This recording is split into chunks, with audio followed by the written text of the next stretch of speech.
that like, everybody. Whisper low so it sounds Check. like peace. Lay your head, let the ceiling spin. You don't have to begin again. I've been here where the air goes thin. All right. Saw what happens when you try to win. We got Insta finally working again. Walls don't move. Nothing left that you have to prove. I don't push, I pull you close till you forget what you wanted most. It's just the way of the world. Down in the dirt where the flowers bloom. It's just the way of the world. You'll feel the power of an empty room. It's just the way of the world. Just wait a moment and we'll start again. You are the enemy. All right. I'm checking stuff. Looks like stuff's going. Look out. Take my hand, feel the current slow. I can show you what I know. Every spark only burns you out. Oh, look at that. Every dream just a longer drought. I don't lie, I just dim the flame. Give your hunger another name. Call it calm, call it letting go. Call it all that you'll never know. If you don't raise, you don't fall apart. That's the safest way to break a heart. It's just the way of the world. Down in the dirt where the flowers bloom. It's just the way of the world. You'll feel the power of an empty room. It's just the way of the world. Just wait a moment and we'll start again. You are the enemy of my friend, my friend, my friend, my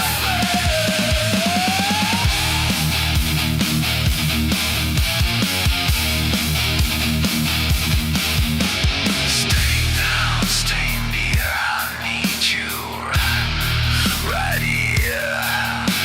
Stay down, stay small. I'm nothing.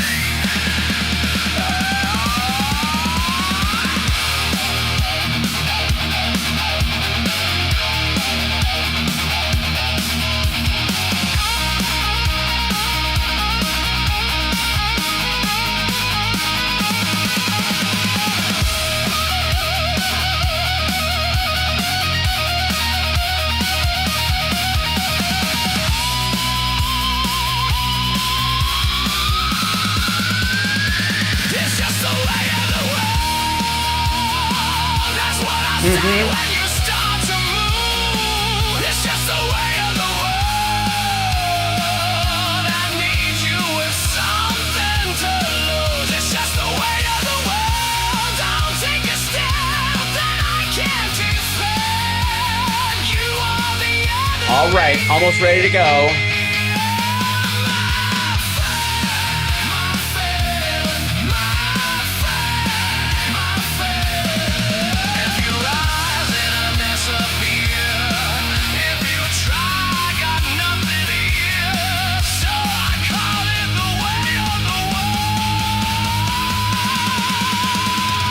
Just to keep you where I can see.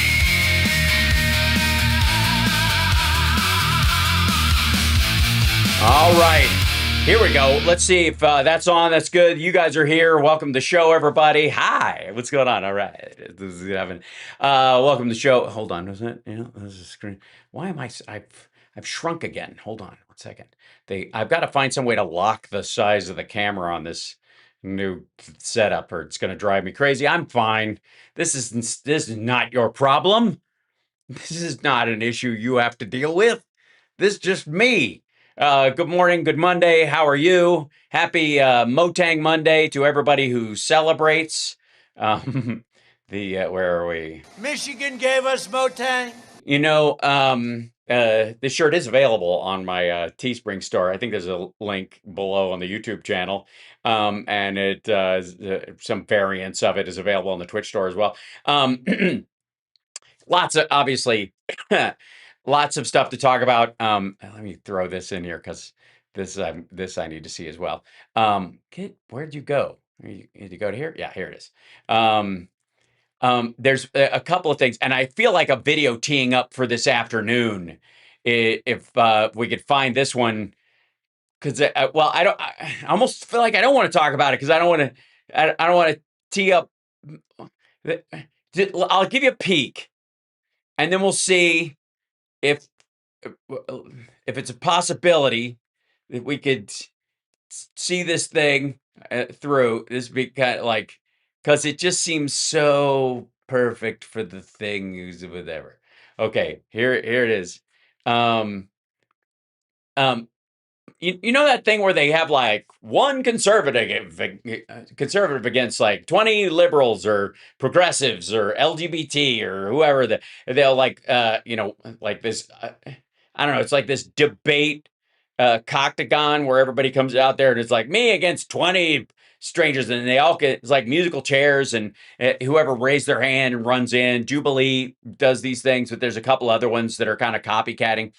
um Apparently Dim Pool was on there, and he walked off. He left. He got miffed and walked away. But but I don't want to give it away, but there's a surprise ending apparently. I have not seen it. I'm not going to pre-watch it. I'm gonna watch it with you guys. But yeah, I'm just so many of the stupids. There's just so many of the stupids. Okay, so back to live mode, and then but we talked about this a little bit with Steph this morning. But come here, you. Yeah, here you go. There's a couple of fronts on this one. And Andy Bashir, my former home state's governor, who is a Democrat, and again, because they've got a Democratic governor, speaks to the fact that a Democrat can win statewide if you got a good candidate, and if the guy who's been holding the seat doesn't stay in it nonstop. The problem Republicans have right now is the only Republican with name recognition enough to pick up McConnell's seat and guarantee that it won't be filled by a Democrat is Thomas Massie. And that fight, the glory. I can't tell you how much I look forward to Thomas Massie being the Republican candidate to replace Mitch McConnell. And run against the Democrat, and the twists and the turns and the flailing. And I would even go so far as to say that if Bashir wants to make some headway towards being, running for president, maybe teeing himself up for vice, whatever the thing is, one of the things he could do is put Massie in McConnell's seat. If McConnell can't serve the rest of his term, you're going to need, somebody in there. And normally you put someone from the same party in that spot. I gotta say, I think that would be the winning move. Somebody in Bashir's office, like you want to really get under Trump's skin, make Thomas Massie the temporary Republican senator for the state of Kentucky. Oh my God. I'm just saying, you have not seen someone wound up. I don't know who would be the bigger enemy in that circumstance, who Trump would take out his hatred on more. I did have a great nameplate on C-SPAN too. What did they say?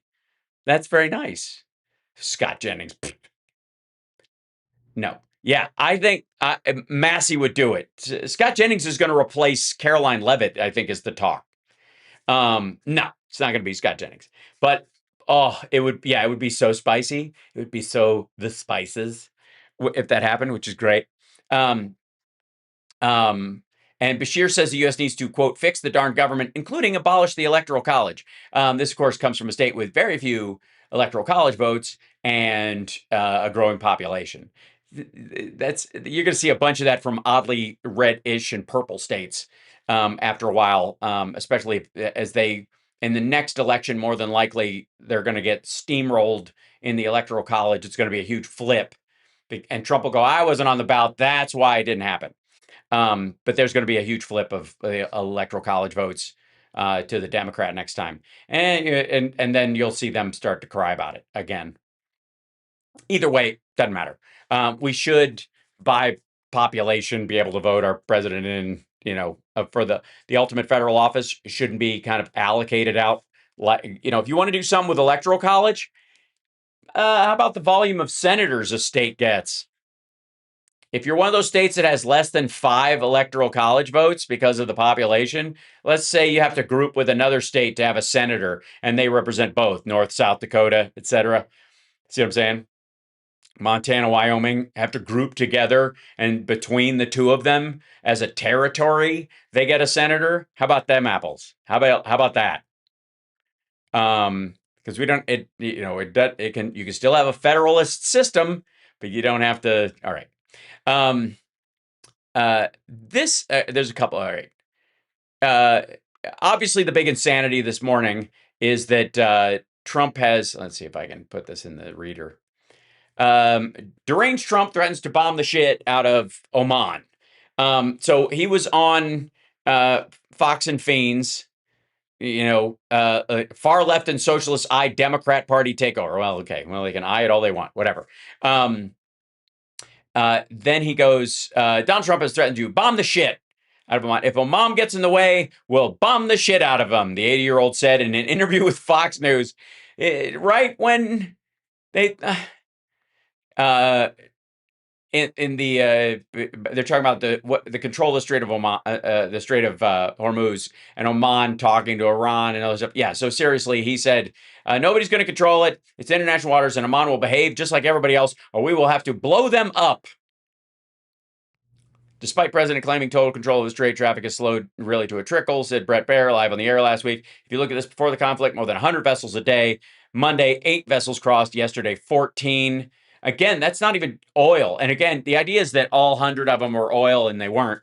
But certainly not all of the 8 or 14 were oil. As a matter of fact, like goods, like food and that kind of stuff, has a higher chance of getting through without them getting, fired upon or blown up, because Iran's playing a political game in the region as well. But yeah, so let's see if I'm gonna see if this. Well, here I'll find it in another source just to save ourselves the hassle of a.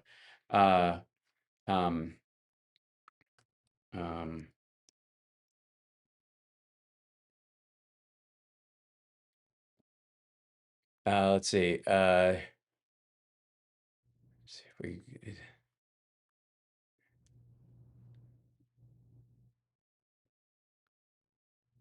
Hormuz. And the president told Fox News. Now, I asked the president about these parallel talks that are taking place between Iran and Oman about control of the Strait of Hormuz. And the president told Fox News, if Oman gets in the way, we'll bomb the S out of them. Now, I asked the president. This seems engaged. I just got off the phone. Yeah, okay. So this was where he was talking. So he was relaying it. So it wasn't live on the show. That was from Trey Inks, the guy who's in Israel, their guy. And he said, well, here's the fuller version of it. Let me scroll this up a little bit and show it to you. This is the longer segment on it. Today. Chief Foreign Correspondent Trey Yinks just spoke with President Trump and joins us now from Tel Aviv. Trey. Still can't get the smell out of his jacket. Yeah, hey guys, good morning. I just got off the phone with President Trump, who discussed the situation with Iran as the 60-day memorandum of understanding expires. The president told Fox News. Oh, did it? Gee, that came and went? Do you mean the thing that was never a thing stopped being a thing today? Let me mark that on my calendar. Iran should raise the white flag of surrender. He went on to say, I have no time schedule. I'm not in a hurry. The president indicating that the U.S. naval blockade is continuing to put new economic pressure on the Iranian regime. Why would that be new economic pressure? Wouldn't it be, at the very least, a ratcheting up of the current economic pressure? Are they what are they? They're blockading oil shipments. What are they doing?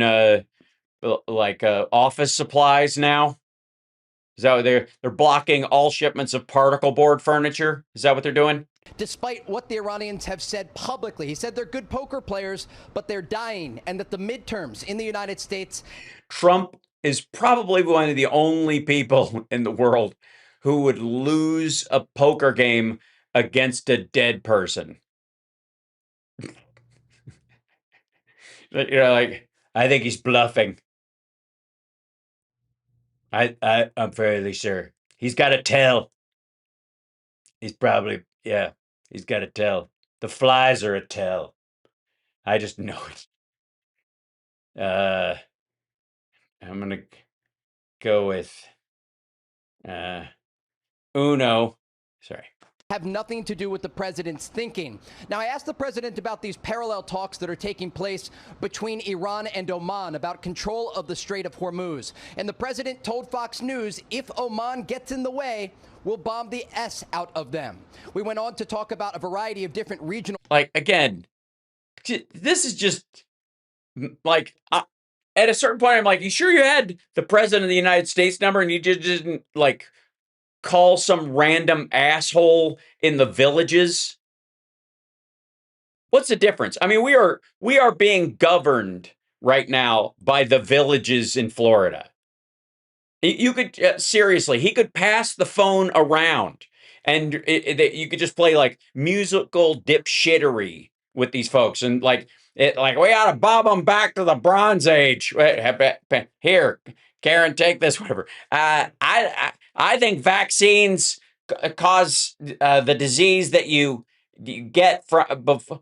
I think vaccines, I think they create diseases to sell more vaccines. I think polio was created by Jonas Salk.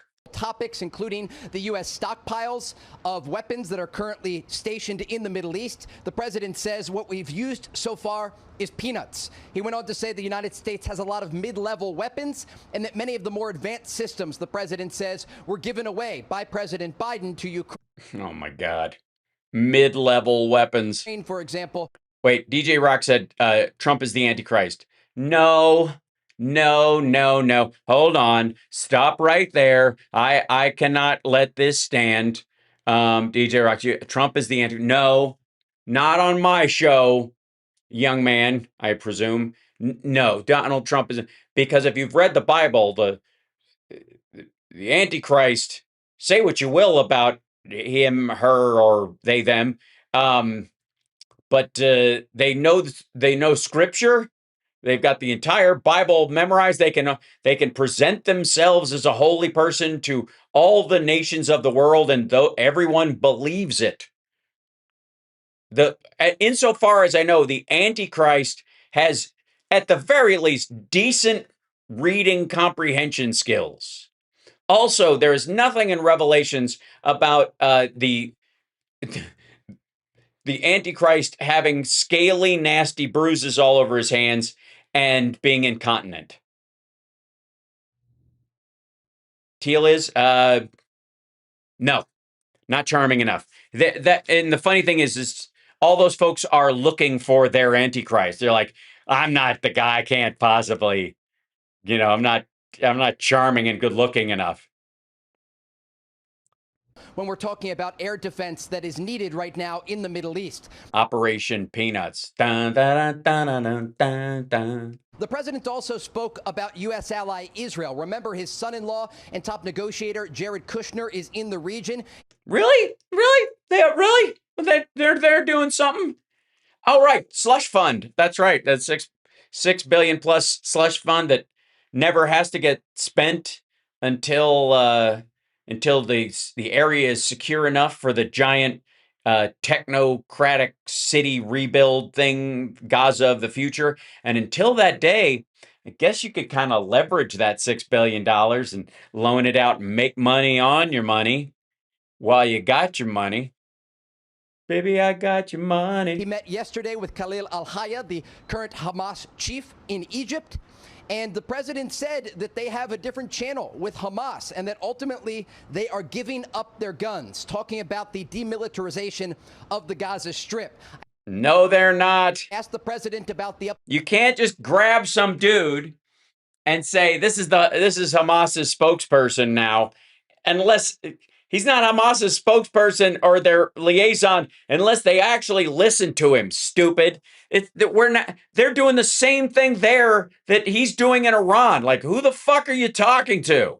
Coming Israeli elections in October, and President Trump told Fox News, I think it's most appropriate for me to stay out of Israeli elections, but I may endorse somebody. And so a lot of headlines here. The president talking about the latest in terms of the Strait of Hormuz and the Iranian regime that at this moment appears unwilling to reach a diplomatic solution with the United States. Guys?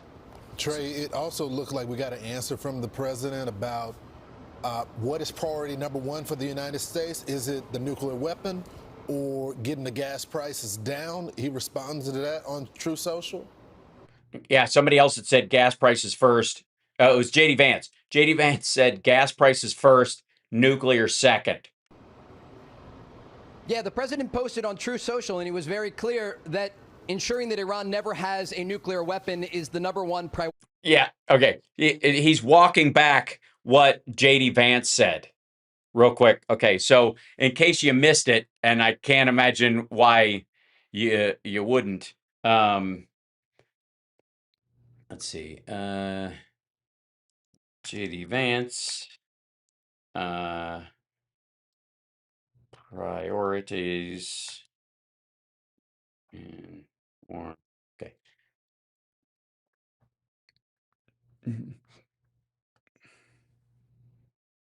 Let's see the latest.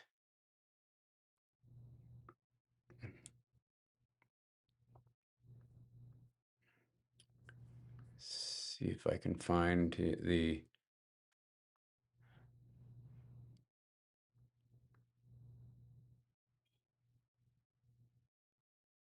Yeah, so I know there's actually video of him in that interview saying that.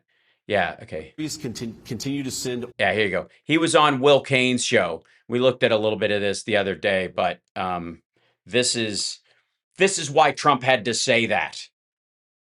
It's ensuring that the Gulf countries continue to send oil and gas to the world economy so that we have energy price stability. That's obviously important for the American people. I know that oil is down today, and it's way down from the highs in the early days of the conflict.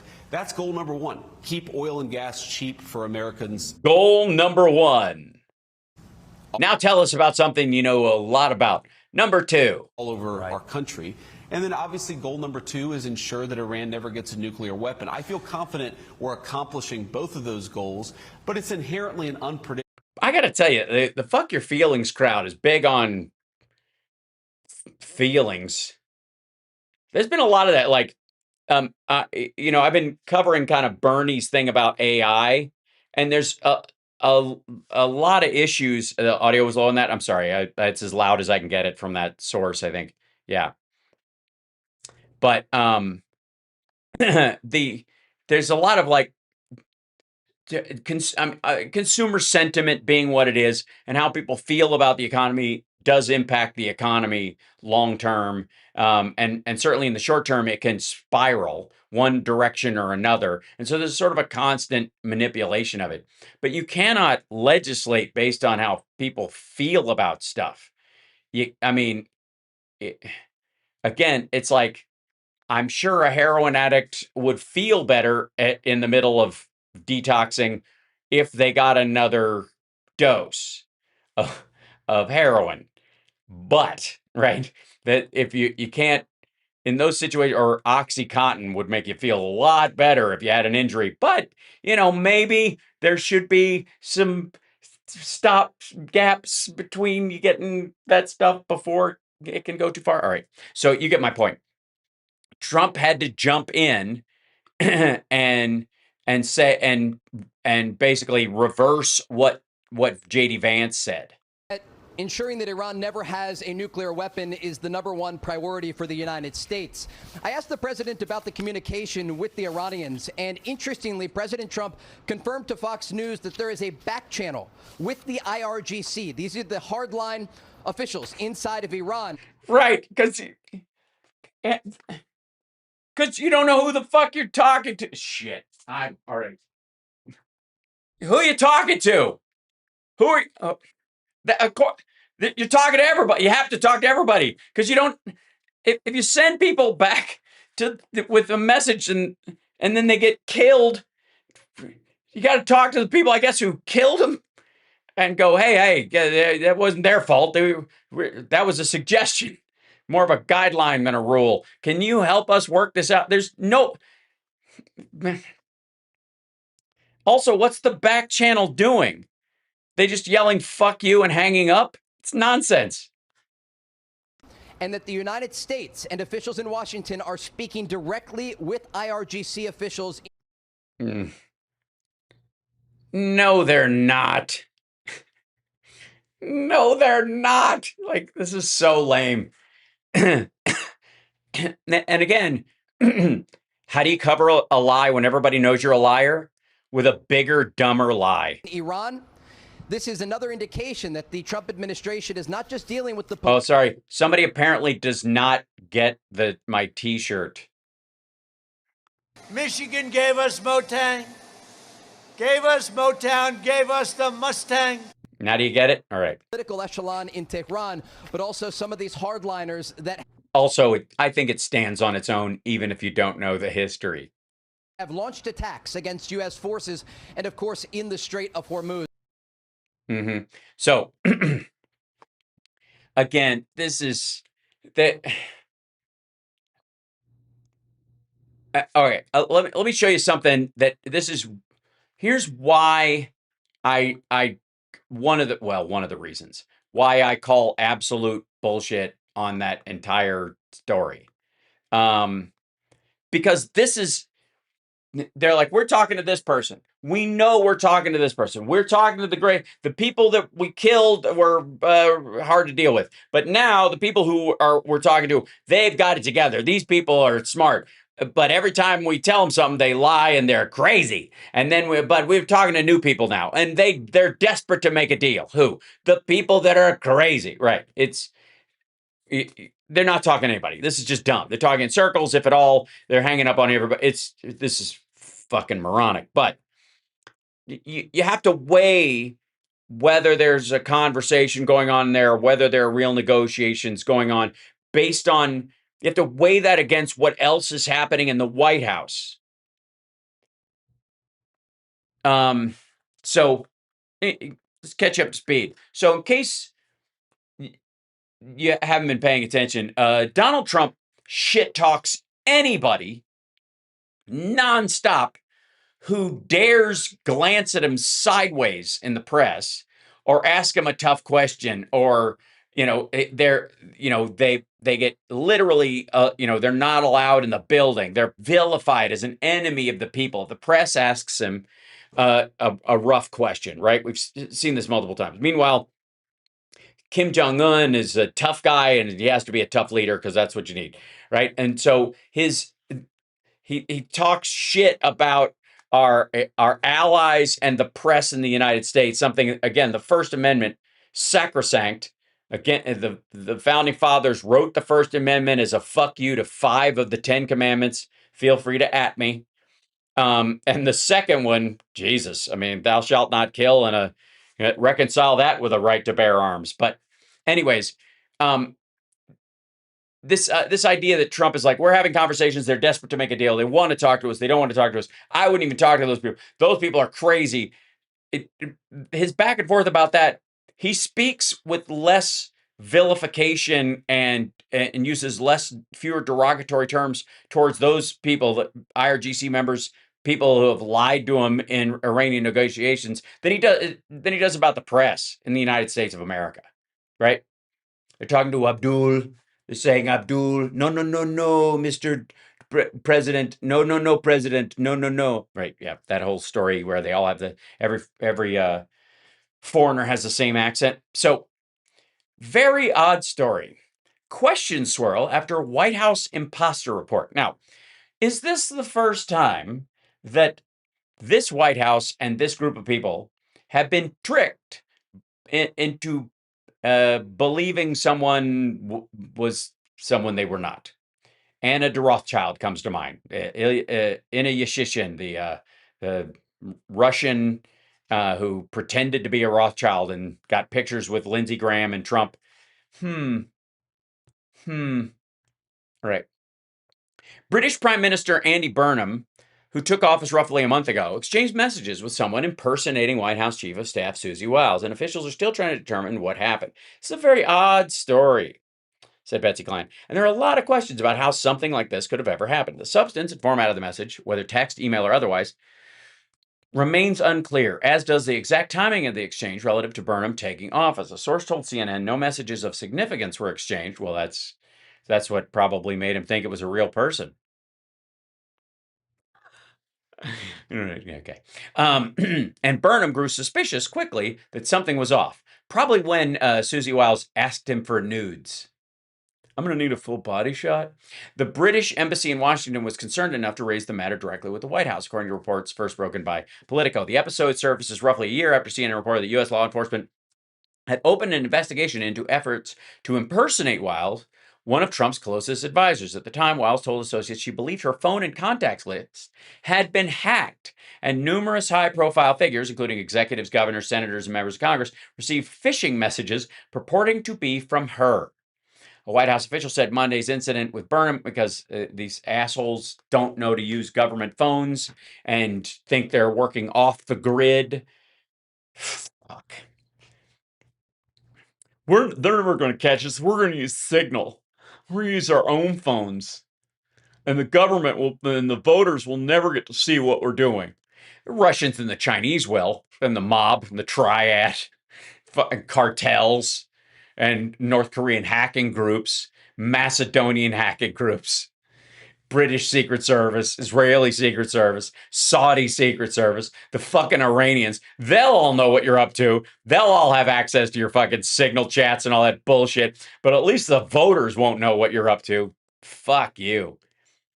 The White House official said an incident with Burnham was unrelated to that of the earlier breach. Great.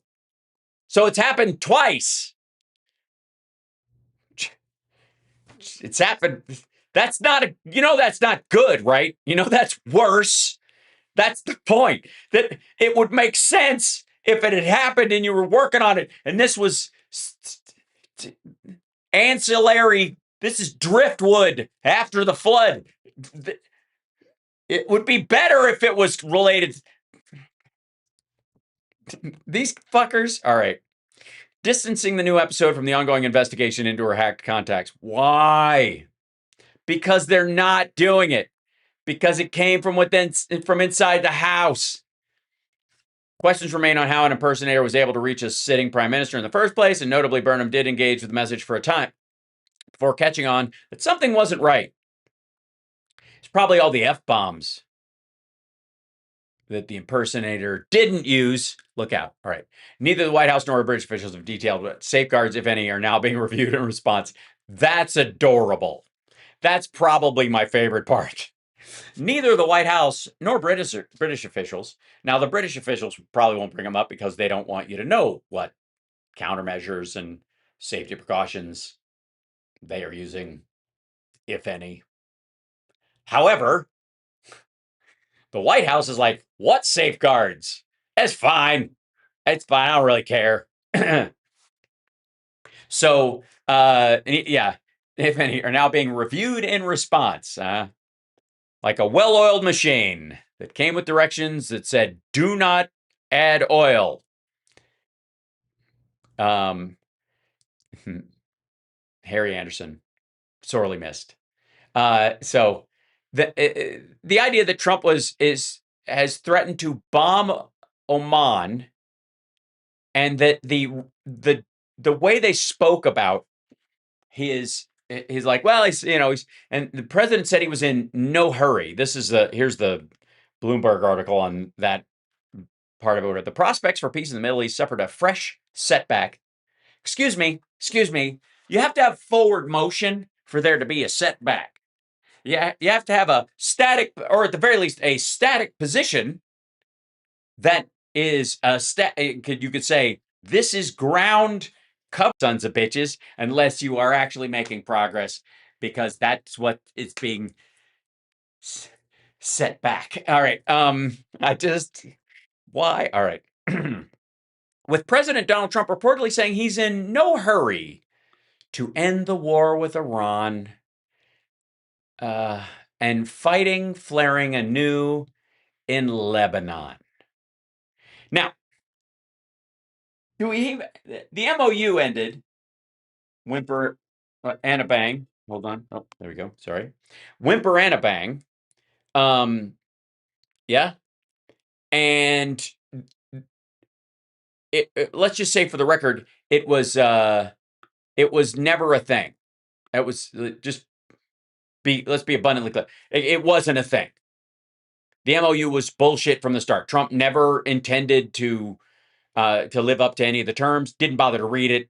Just signed it because he wanted oil flowing again, and he thought that would do it for a while. And when it didn't work, and it's still just been a trickle, they're just riding on the demand destruction that was caused by high prices, the drift towards electric and hybrid cars, and China storing about 1.5 billion barrels of oil, like 1.2 billion barrels of oil before the war started, as if someone had tipped them off that it was coming.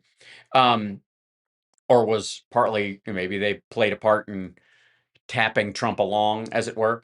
But if you'll recall, in the MOU, where Trump and all of his people, I think even Vance, said there was nothing about Lebanon in there at all. Remember that? The fighting, the fighting in Lebanon isn't it's not part of the agreement. Never was, never will be. Yada yada yada. Right? Here's the problem. The first paragraph of the MOU mentions Lebanon 3 times. So not only was it important enough to be in there, it was important enough to be the top priority thing that they led with it.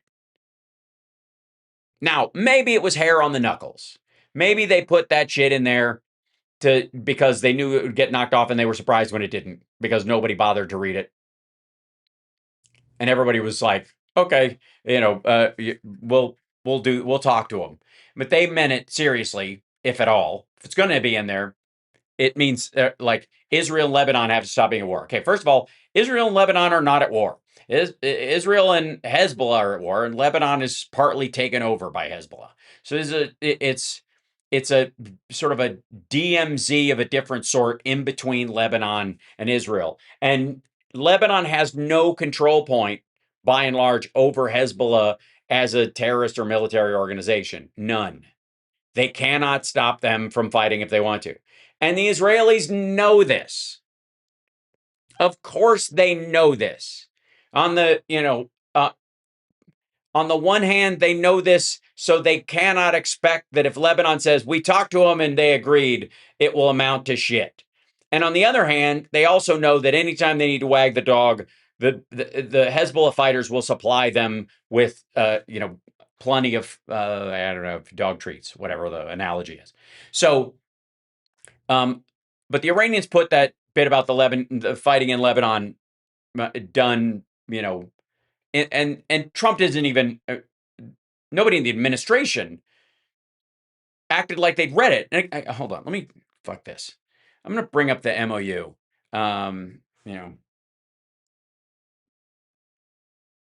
Just so, all right.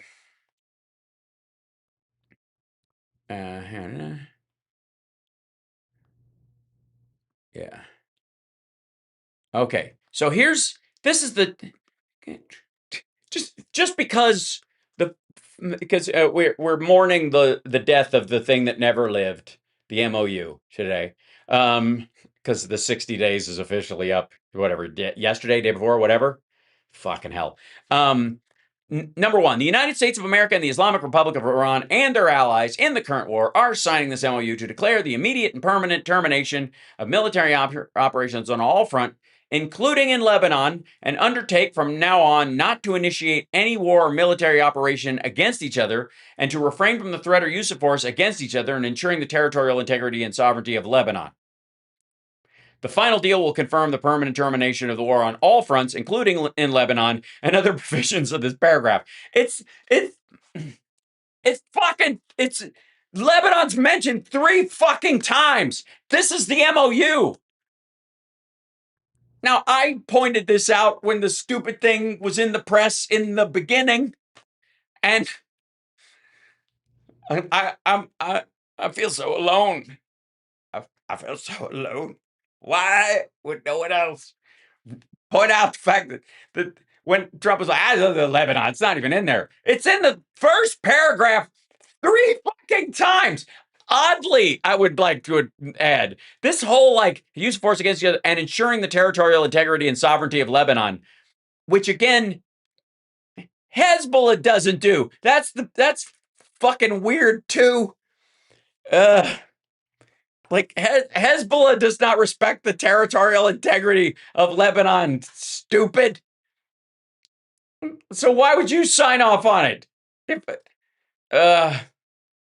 All right. So the other thing too is, and their allies in the current war are signing this. The United States of America and their allies in the current war are signing this MOU. So so Israel was supposed to sign this too?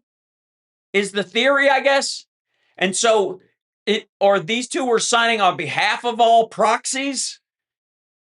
That's what this thing was fucking doomed to fail because it's gibberish.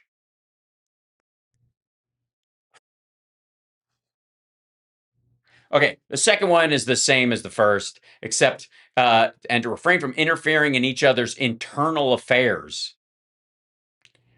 United States and Iran commit to negotiating and achieving the final deal in a maximum of 60 days, extendable with mutual consent. Well, then it's not a maximum, then is it? It's 60 days. It's a minimum, kind of, right? You got 60 days minimal, and then you can extend it. That's the basic.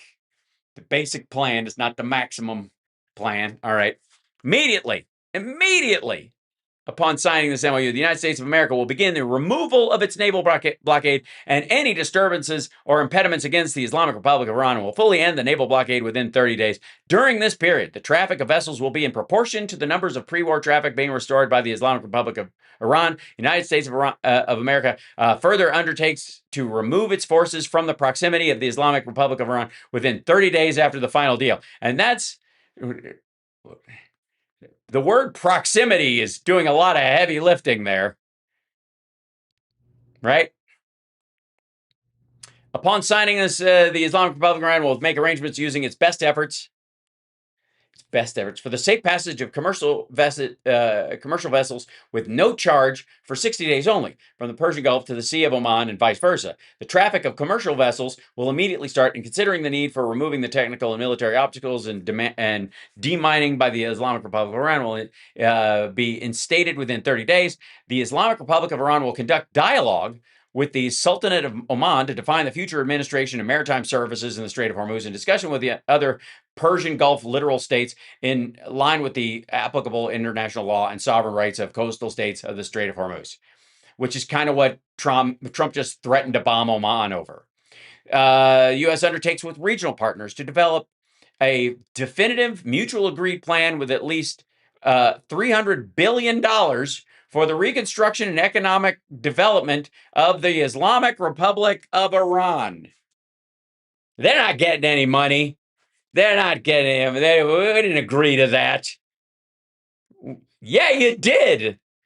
That's what's in what Trump signed.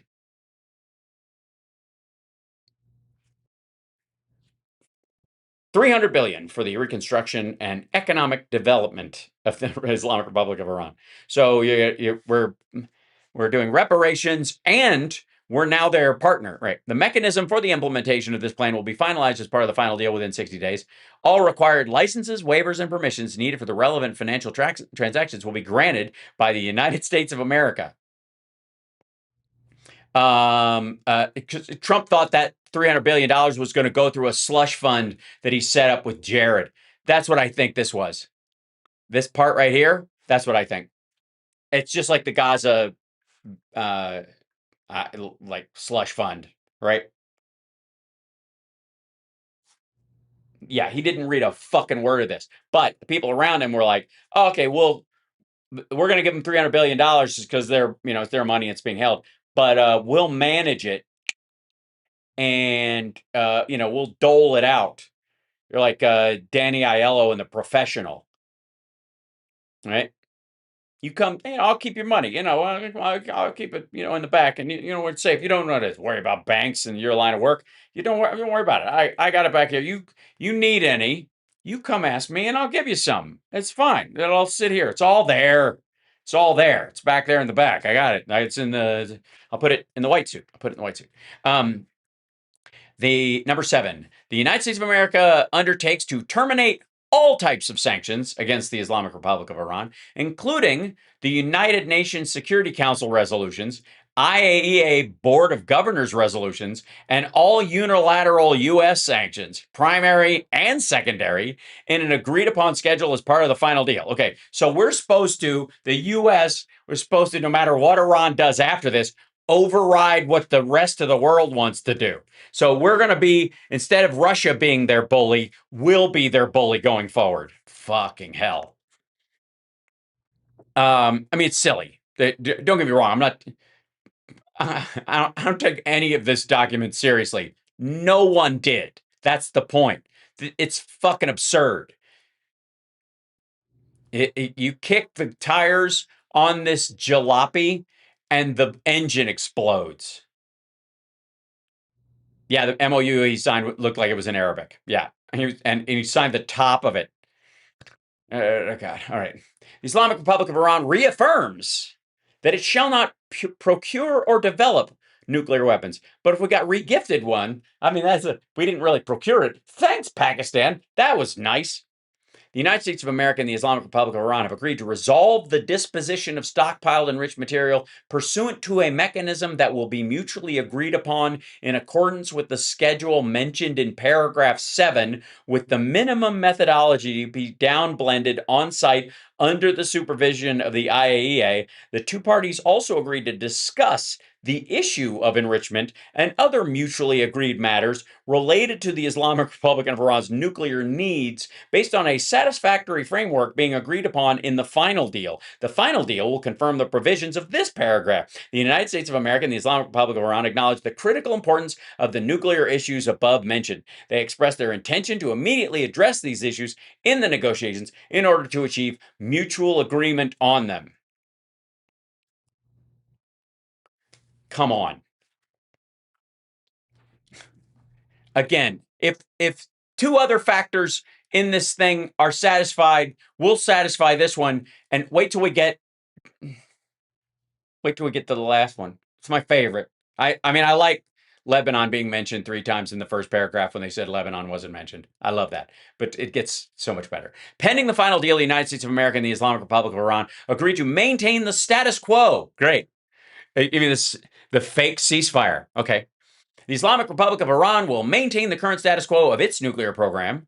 It will continue to develop nuclear weapons. And the United States of America will not impose any new sanctions and will not deploy additional forces in the region. So while the deal is pending, they could just keep trying to make a nuclear weapon, and Trump agreed to it. That's the status quo, right? The status quo, according to Trump, was they were 2 weeks away from a fucking weapon. And he signed a piece of paper that said, okay, you guys can keep working. I don't know. Keep hammering away. Good luck, guys.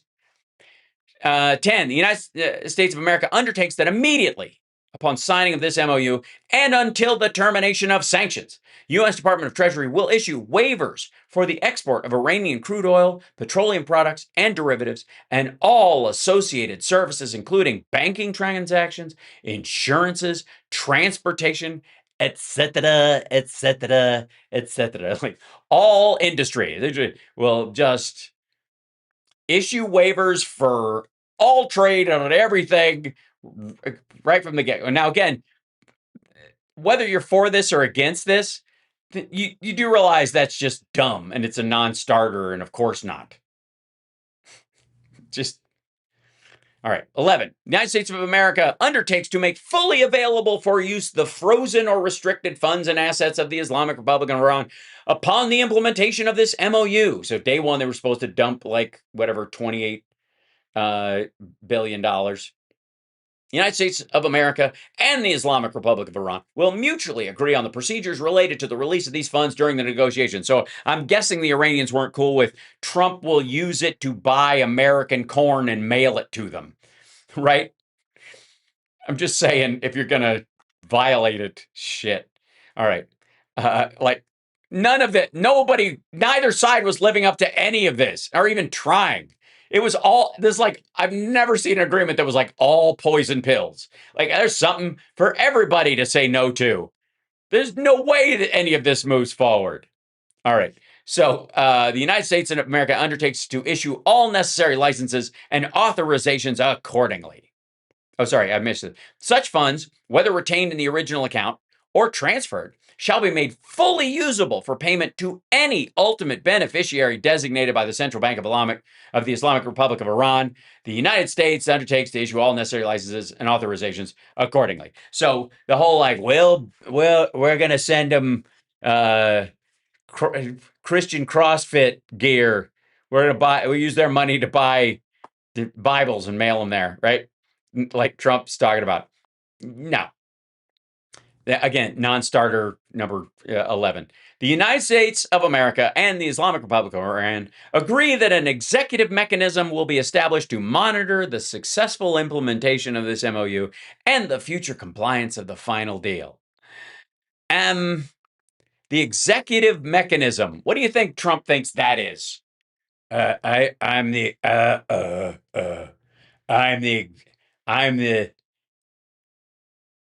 am the implementator. I am the executor. I'm the executive mechanism. You know he thinks that's him. Fucking hell. Now, this is 13's my favorite. Okay. Again, this little tack on is meaningless. The final deal will be endorsed by a binding UNSC resolution. You can't make the other countries okay with it, stupid. All right, 13. After signing this MOU and subject to the beginning of the implementation of paragraphs 1, 4, 5, 10, and 11 of this MOU, and the continuing implementation of these measures, the United States of America and the Islamic Republic of Iran will start negotiations regarding the final deal exclusively on the other paragraphs.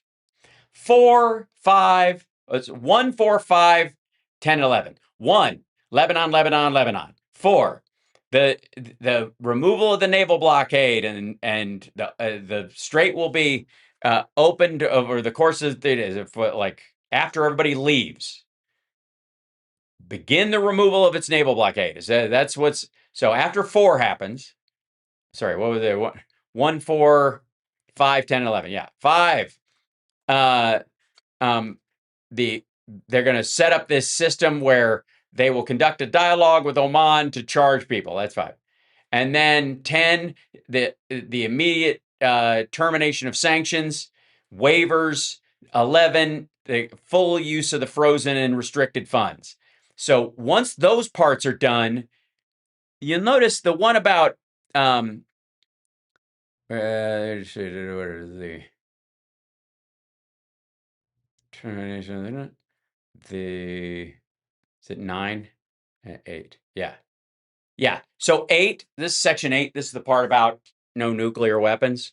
That part doesn't happen. Nothing happens on that front until 1, 4, 5, 10, and 11 are implemented. We're not even going to talk about nukes until the rest of that shit is done.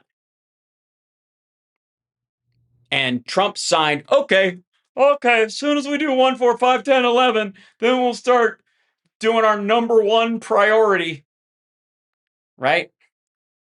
After signing this, and subject to the beginning of the implementation of 1, 4, 5, 10, and 11 of this MOU, and the continuing implementation of those measures, which means you can't turn them on, turn them off, and trick us. Then and only then, After we got all our money, we've opened back up, all the sanctions are gone. You've talked, the UN has been forced to remove us, or the sanctions they put on us, all that shit.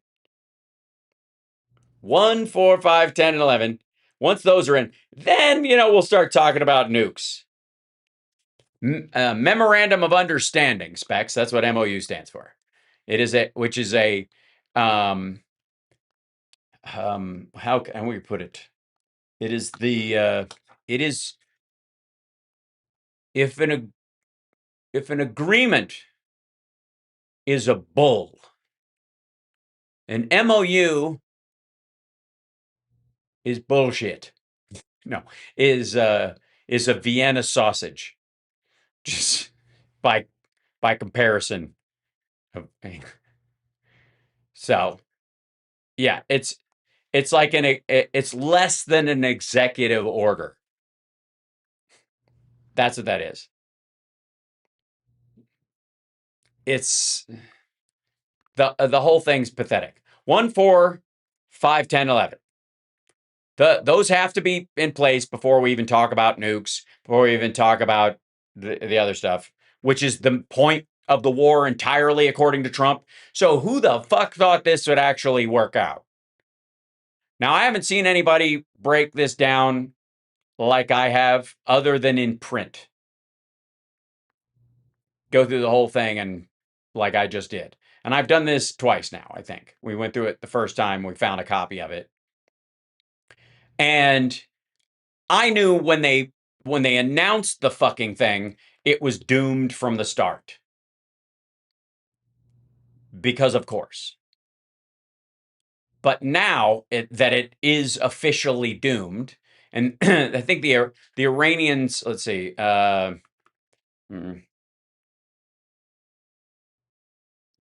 see. The Iranians on the MOU said, where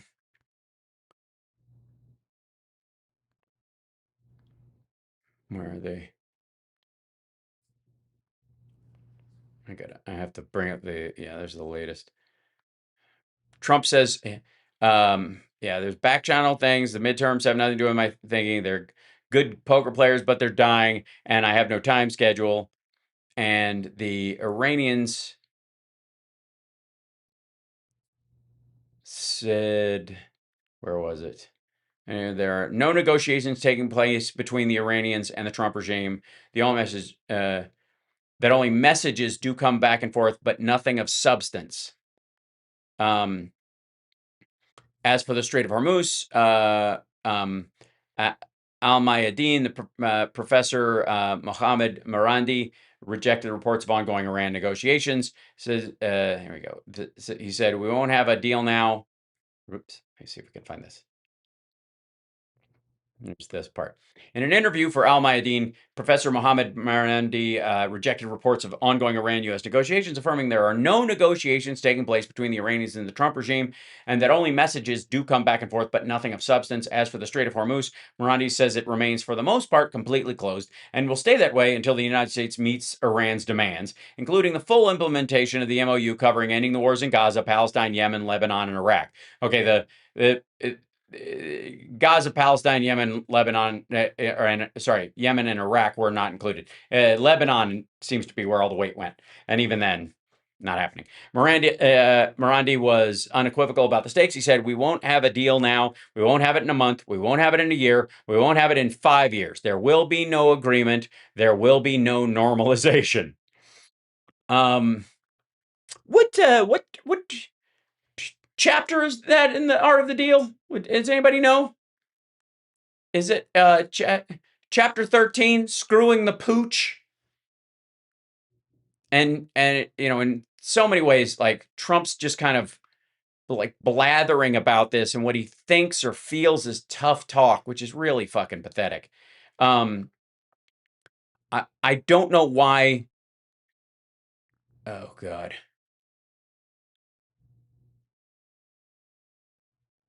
What the hell? Okay, sorry. I just got caught with somebody just like a right winger fapping to AI slop on for Trump. Yeah. Okay. this is, give me one second. Oh, yes, continue with that. I was like, and we dump off of Instagram. Sorry, Instagram, we only get you for an hour. They used to let me slip through, but apparently not. What the hell? Okay. Um,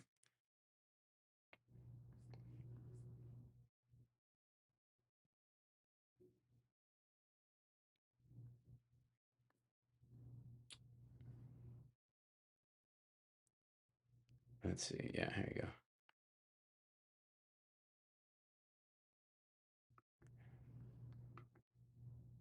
So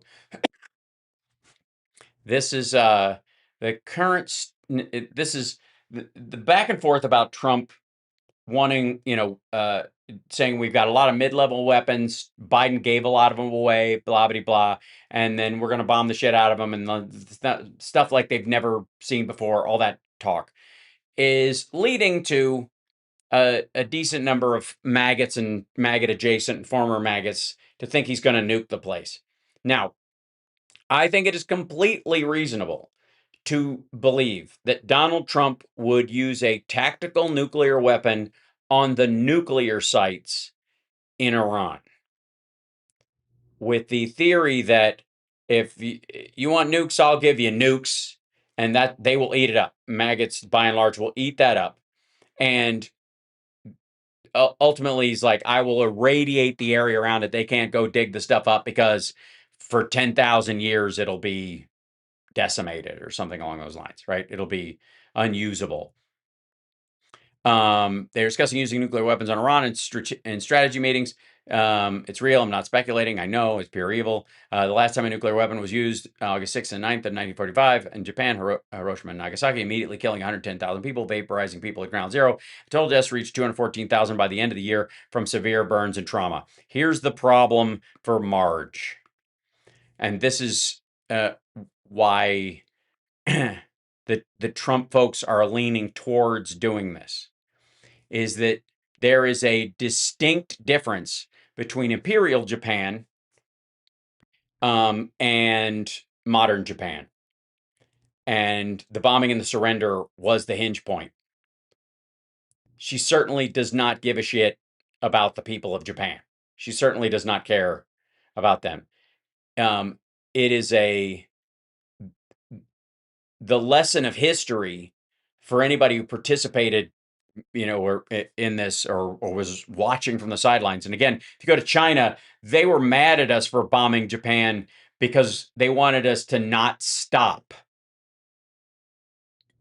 For the record, in China, the biggest mistake America made in Japan was only bombing 2 cities.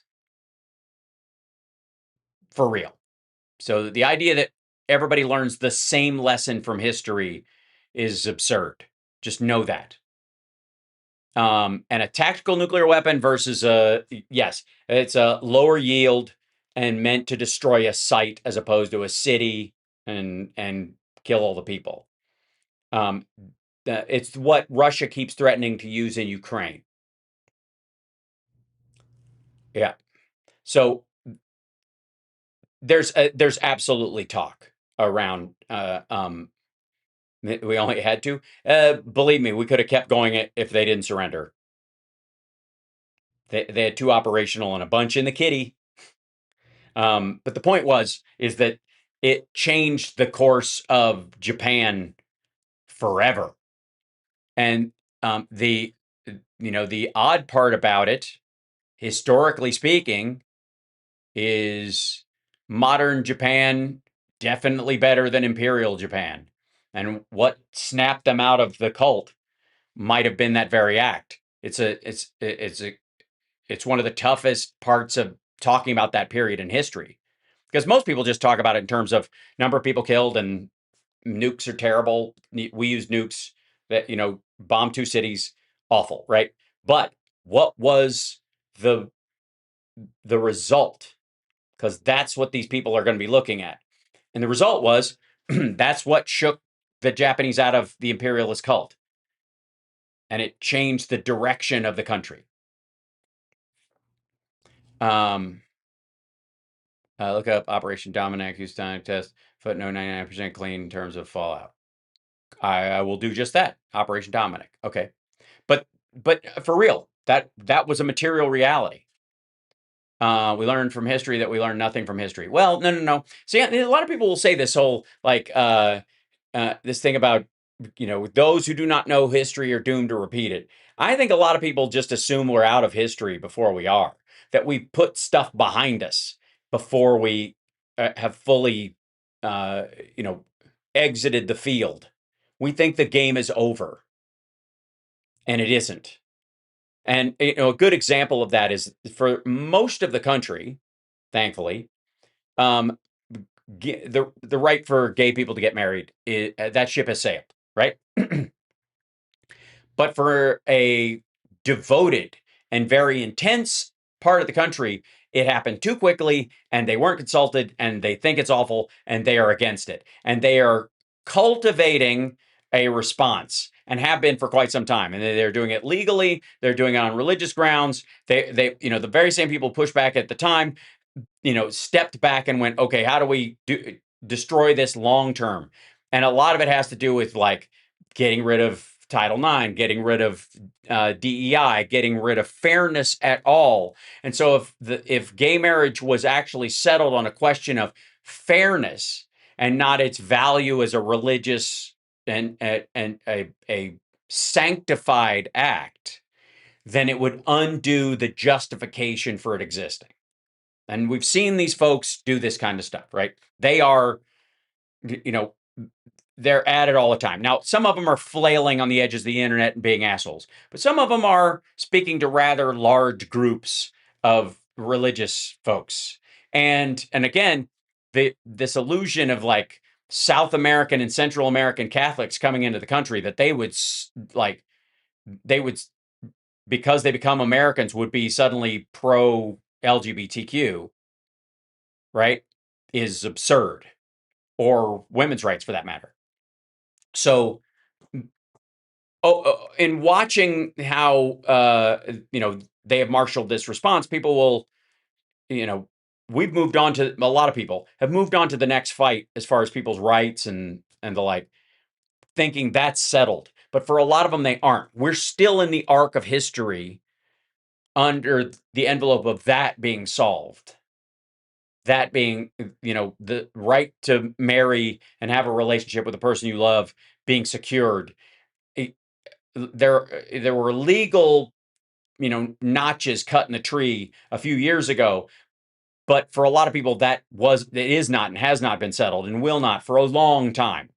And so they're going to fight back against it for the near future, and they'll have successes in states and other places in the same way that they're disenfranchising women's rights in states. A lot of people thought that that Roe v. Wade was settled law, right?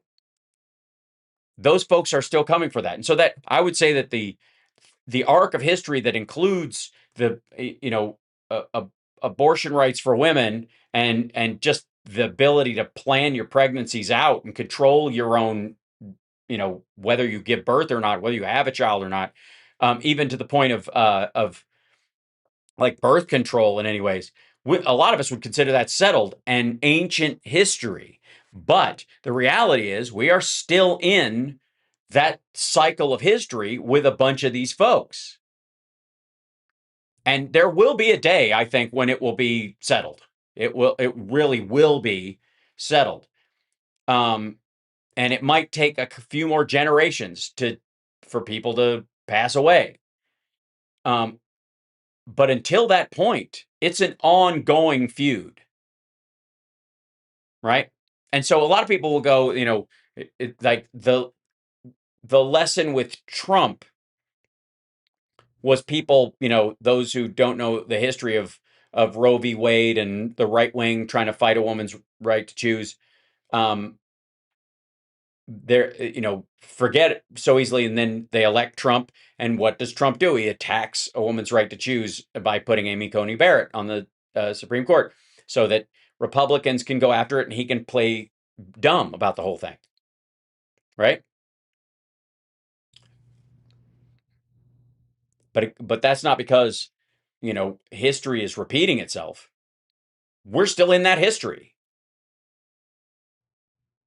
We have not made it out of that we have not settled it the way we think we have. And that's why, ladies and gentlemen, we need to learn to value the power of incremental progress better. Now, in the case of gay marriage especially, AIDS shortened the time frame for what was an acceptable period of time to get to that point, because one of the rights that someone would have as a married couple is the ability as a non-blood relative to visit their loved one in the hospital when they were dying. And a married couple, they could go and visit their partner if they were in the hospital, but a gay couple, because they were not allowed to get married, could not. And that was one of the primary drivers because of the AIDS crisis that brought people, it made people more acutely aware of the denial of that right. And so that work that had to be done in a quicker time period, because you make hay while the sun shines, and people were recognizing that. This is this is true about a myriad of other things, and it mixes well, I think, with that whole if people tell you who they are, believe them, and that applies to our DSA friends as well. If you say you're going to get rid of prisons and borders and whatever, I believe you. So don't expect me to pretend that's a real thing and support you in doing it. It's dumb. It's a song. It's not a policy. And also, I'm not interested in finally getting some of the Epstein class in jail and you're going to turn them all loose. Are you fucking kidding me? History is depressing. History isn't depressing. But it is why time only ticks forward. As I've said before, with every tick of the clock, time is going, fuck that, fuck that, fuck that, fuck that. And the past sucked. It's why we move forward. We wouldn't need tomorrow if we weren't assholes yesterday. So the key in this situation is the one of the reasons why incremental progress, when revolutionary progress is not an instant imperative, a revolutionary war, for example, against the British for independence of the colonies. That's rare, a lot rarer than people think. And you have upstart versions of that happen in countries all over the world. And what really shakes down is you end up having stuff like Sudan or Darfur or, some of the South American fights back and forth. The Contras and the rebels and the government forces back and forth. And it doesn't really change anything because the revolution just cranks out people who just want to be in charge quickly. And that in and of itself is a form of authoritarianism, and it's an authoritarian mindset. If you're not willing to build the whole thing over time and you want to rush to the front of the line, you probably have the same mentality of the very people that are in front of you in line. There's a thin line between Trump and the revolutionary class because they both think they should be in charge tomorrow for no other reason than righteous indignation and self-involved bullshit. So, our forefathers weren't perfect, but they were the progressives of the time. The idea of being ruled by written law was revolutionary. It absolutely was. And again, like that 3/5 of a human thing, which often talks about how racist they were. I've mentioned this before, but do you know why they did that? Because the southern states wanted to count their slaves as population, but not allow them to vote. And the northern state said, no, only citizens and people with the right to vote should be counted in population. So if you have a bunch, you don't get more representation because you have a bunch of slaves, assholes. And the problem they had is that eventually Northerners wanted to release them. Jefferson wrote a paper about slavery, and a lot of them had about ending it. The Brits ended up doing it with the United States. We created our navy largely because of slavery off of the barbarians, off of Barbados or what have you. Am I blitzing that? But yeah. So the point is that the 3/5 was um, uh, eventually, there were free blacks down there too, and some of them were slave owners. So those folks, if you could buy back then, it appeared you could buy your way to freedom in the same way that an indentured servant could. You might go from being a slave to being a citizen. So we'll count it that way, and that's where 3/5 came from. It wasn't that they only count as 3/5 of a human. Yeah, the pirates. Yep. The Barbary Coast. So again, these were mitigatory for the reality. That was an incremental answer to a circumstance. They weren't going to be able to get rid of the slavery at that time. And if at that time, if you turned your slaves loose and you were just like, you're free, have fun, they'd get snatched up by people. And then if they were taken to the southern states, nobody could prove where they were from, what their name was. You could rename them. You could do whatever. So they weren't safe. So there was this back and forth. And insofar as the benefits of slavery, I would argue that economically, it mutes economic growth more than it benefits you over time. And part of the reason why the South lost was because the industry of the North and the inventiveness of the North and the education of the North and the non-reliance on a population of people who were subservient gave them the upper hand. Period. And from a Christian standpoint, it gets hard to fight for that shit. Even if you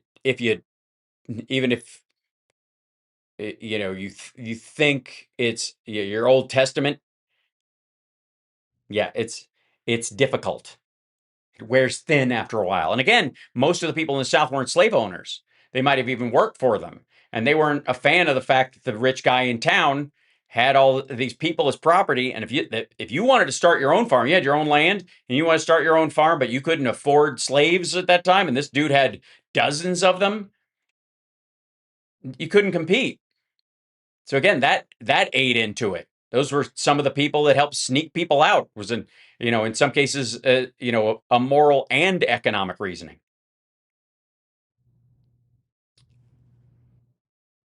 That's my meant honkus. Oh, well, again, I would argue that the New Testament should be called the New Covenant, and the Old Testament can be called the Old Testament because it's a testament to what was old. And the reason why the Old Testament folks don't like Jesus is because he told the Old Testament to go fuck itself. My dad says we need a rewrite. All right, that's the issue. Hal, check out this to bomb them on if they made a deal with Iran. Yeah, we mentioned that earlier. It gotta. I'm as salty as well. I'm working on it. I am. I'm shuffling this whole thing over. I'm hoping to have a big reveal once I'm settled in. This place is a fucking wreck. I just got this thing up and rolling as fast as I could. So cut me a little slack, guys.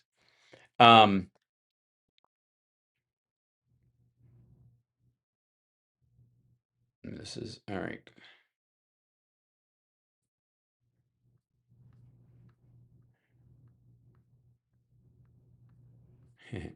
This is, I wanted to show you guys something real quick. Hold on, I'm checking this. Um,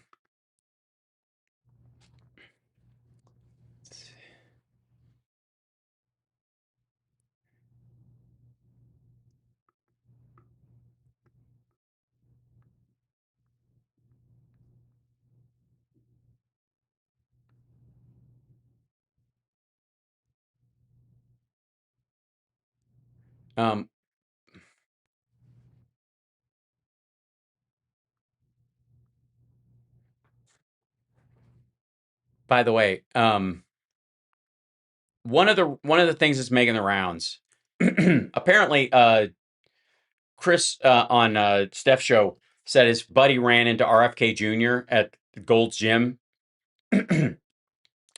in LA, and he went there to take a picture. And one of the things that's making the rounds on Shitter today is this thing about masks during 2020. And this person posted this video, and it's getting a lot of response, I suppose. I refuse to believe that 2020 was a real year. This is the whole thing. And these same people in 2020 who would get kicked off a plane for not wearing your mask or whatever. Thankfully, this craziness lasted 2 weeks in the great state of Florida. Okay. What they're showing is this.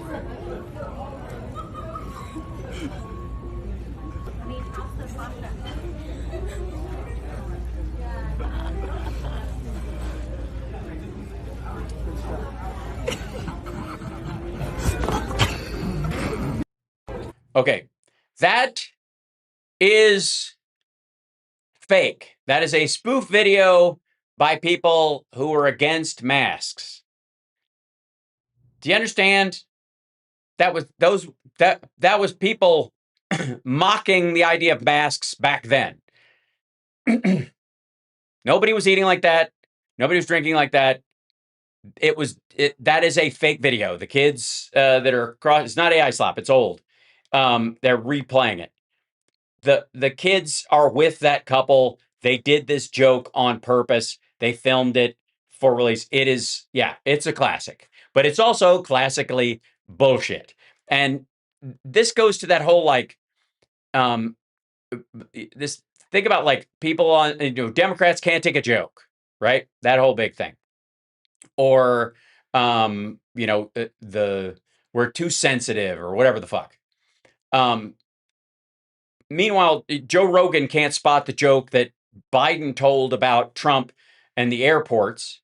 Just whiffs it, watches it multiple times, and just can't process that what he's watching is satire, is watching Joe Biden mocking Donald Trump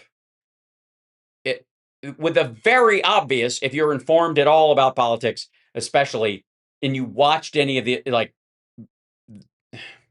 anyways, the fact that Rogan, who does that shit for a living, didn't spot the joke says more about him as a shit comedian than it does about him as a political commentator, right? But the same thing is sort of true in this setup, which is the fuck your feelings crowd is so upset about the temporary use of masks for a year and a half during a rhinovirus that was contagious and could kill higher than, by a factor of 8 higher than the flu in general. Right? That's what that was about. None of us, we're not still wearing masks. There are no vaccine passports. All the shit they were talking about didn't come to pass. And all of it didn't come to pass while Biden was fucking president. You fucking morons. Maggots. Do you get that? That the lockdowns and Operation Fart Steed Captain's log started under Trump. The mRNA vaccines. Trump just fucking released a mRNA flu vaccine.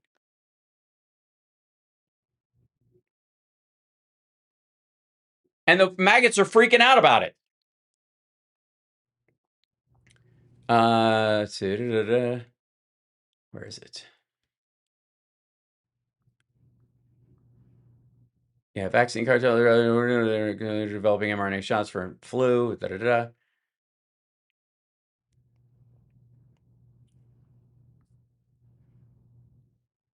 Yeah, the FDA approved Moderna's mRNA flu vaccine, and yeah, and so they're freaking out about Trump letting it through or whatever. Blah blah blah. And also the bird flu mRNA as well. And there's Tim Pool like freaking out about it. Point is, like, all these people, all that started Operation Fart Steed, Captain's log the lockdowns, 14 days to stop the spread, the social distancing, all that shit. And it's why they hate Fauci so much, because it's the same reason Tucker Carlson hates Netanyahu. Now, there's a lot more to hate about Netanyahu, certainly, than there is Dr. Fauci. But they they're not making that distinction. Maggots hate Dr. Fauci and Netanyahu for the same reason. He whispered in Trump's ear and made him break a promise. He made him do it. He made Trump do Operation Fart Steed. He made Trump lockdown stuff. He didn't want to. He was trying to open it up. He made Trump, speed up all the processes for all these vaccines so that, we get them out faster and skip the third security testing phase on some of them, all that stuff, right? Trump wouldn't have done that. They made him do it. Netanyahu made him go to war with Iran. He just whispered in his ear and said, I have the real Epstein files. And apparently, I guess Fauci has a copy of them too. Because every time somebody makes anytime Trump breaks a promise, anytime he does something he said he swore he would not do, the default always is somebody's making him do it. And to that I say, fine. Okay, I'll give you that. You know what? You're right. This dough-headed motherfucker, is not in charge of his own decisions. And we need to watch everyone around him like a fucking hawk.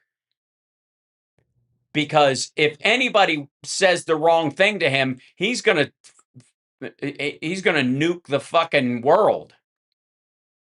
He's such a dopey, dough-headed bastard that he can't, and any decision he makes, his decisions would be the greatest thing that ever, golden age decisions, the art of the deal, the best possible circumstance. And then somebody comes along and he was this close. He was this close to fixing everything. And somebody whispered in his ear.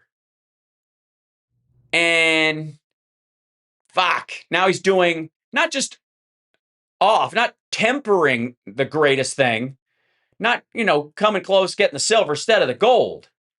He apparently that whisper makes him flip flop entirely, vehemently, like no one's ever seen before. So you know what? I'm gonna let you fuckers have it, maggots. You're right. Netanyahu whispered in his ear and got us into a war with Iran. Cool. Fauci whispered in his ear and made him shut down the country and speed through vaccine releases and get shut down schools and mask people up. And yeah, cool. Now you get to explain to me why this asshole apparently knows better than everybody had no choice but to make that decision. What is that? Because he's either the easiest hypnosis victim in the world. Like, can you imagine the plot of the Manchurian Candidate if it was that easy? We have to beat him with a fucking phone book, and we have to shine lights in his eyes and play videos and all this other stuff and erase his entire soul and start again and then plant these words in him like the Winter Soldier. And then if we say them in the right order, it will program him back to the secret hypnosis message that we put in his head. And then he will become an automaton, but only for 5 minutes. And we've got to make sure the target is right in front of him or it won't work or whatever. That's basically the Manchurian Candidate. In Trump's case, it's just like, I don't know, say it to him before he walks on stage. He'll say it. Right? I don't know, just go, hey, did you ever think about, and that'll be it. That's all he can think about for a month. And that's your hero. That's your fucking guy. And insofar as Biden, a lot of Biden's policies, especially getting the Infrastructure Act and the rescue package, and who he chose for the Supreme Court and that kind of stuff, was clear through his entire career. Like, you could look at his body of work, and as a senator, especially into vice presidency and as president, and go, okay, yeah, there's a direct line. Yeah, that's you can see that coming. Yep. Like it or not, that's the kind of stuff you could see him being for and trying to do, including getting us out of Afghanistan. Trump ran on it, Biden did it. Ending lockdowns, Trump ran on it, Biden did it. Getting everybody vaccinated back to work, Trump ran on it, Biden did it. But you could line up everything that Biden said over the years and go, yeah, that's the kind of president he would be. Now do that with what Trump's told you, maggots. What'd he say? What'd he say he was going to do? The fucking Iranians came out today and said there will, or one of their scholars, but he said there will be no deal in a month. There will not be a deal in 5 years. That's it. Not 5 years. And Trump's like, I'm in no hurry for a deal. Mr. No More Forever Wars. Remember that? That was the whole fucking thing. And again, I will say this unequivocally.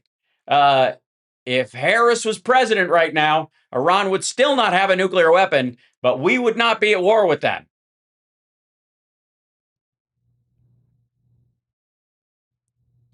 The idea that she would have done any of this dumb shit. And again, the folks who were like, Genocide Joe, and they held off their vote so that Trump could get in. And Renee Good, she'd still be alive. She'd still be alive.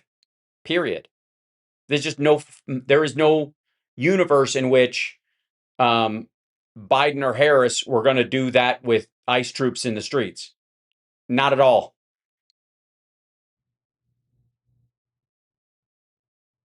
So again, if you're ever confronted with a choice that you believe is between the lesser of two evils, choose less evil.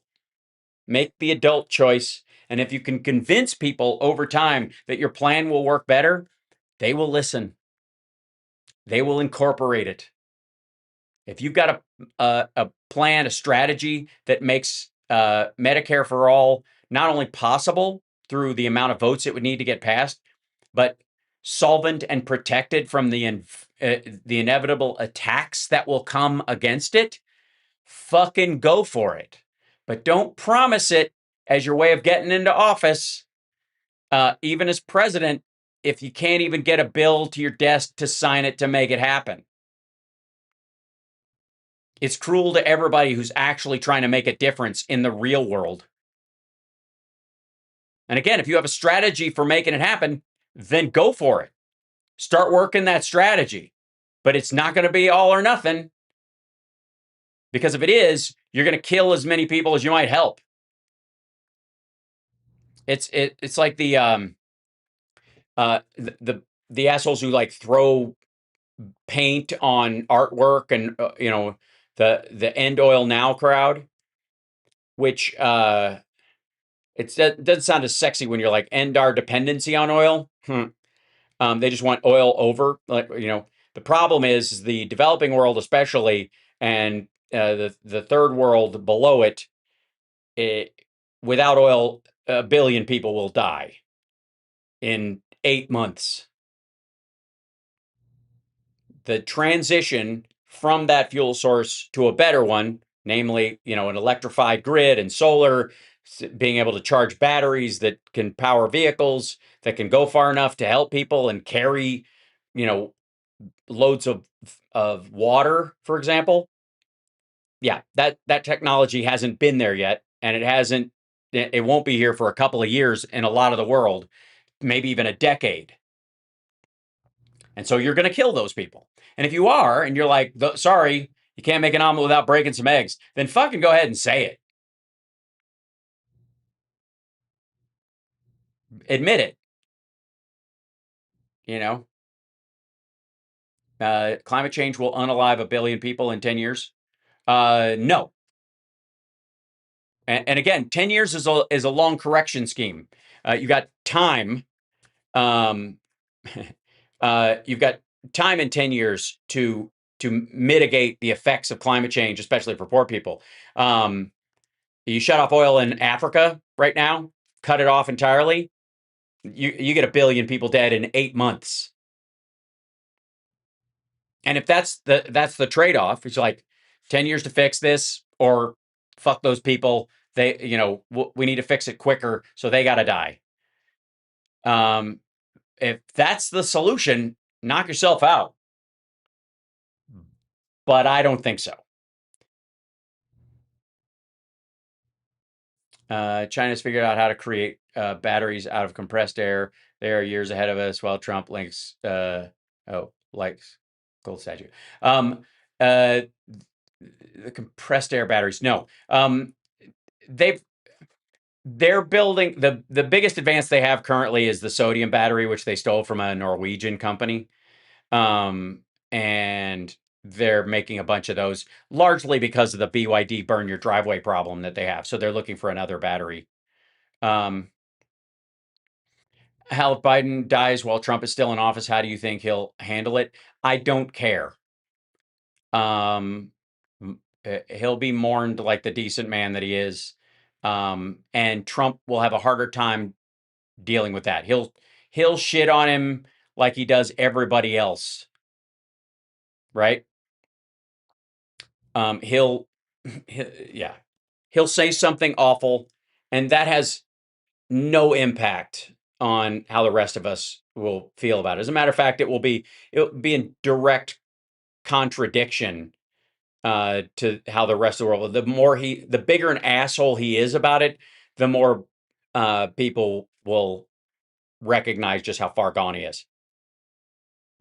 Especially with Hunter out and about, kicking ass and taking names. Yeah. Yeah, there'll be a big thing in Delaware, absolutely. And like how people talk about it, Obama, will, God willing, be, able to eulogize him. It'll matter. So, also, I'd like to say, hold on, let's see.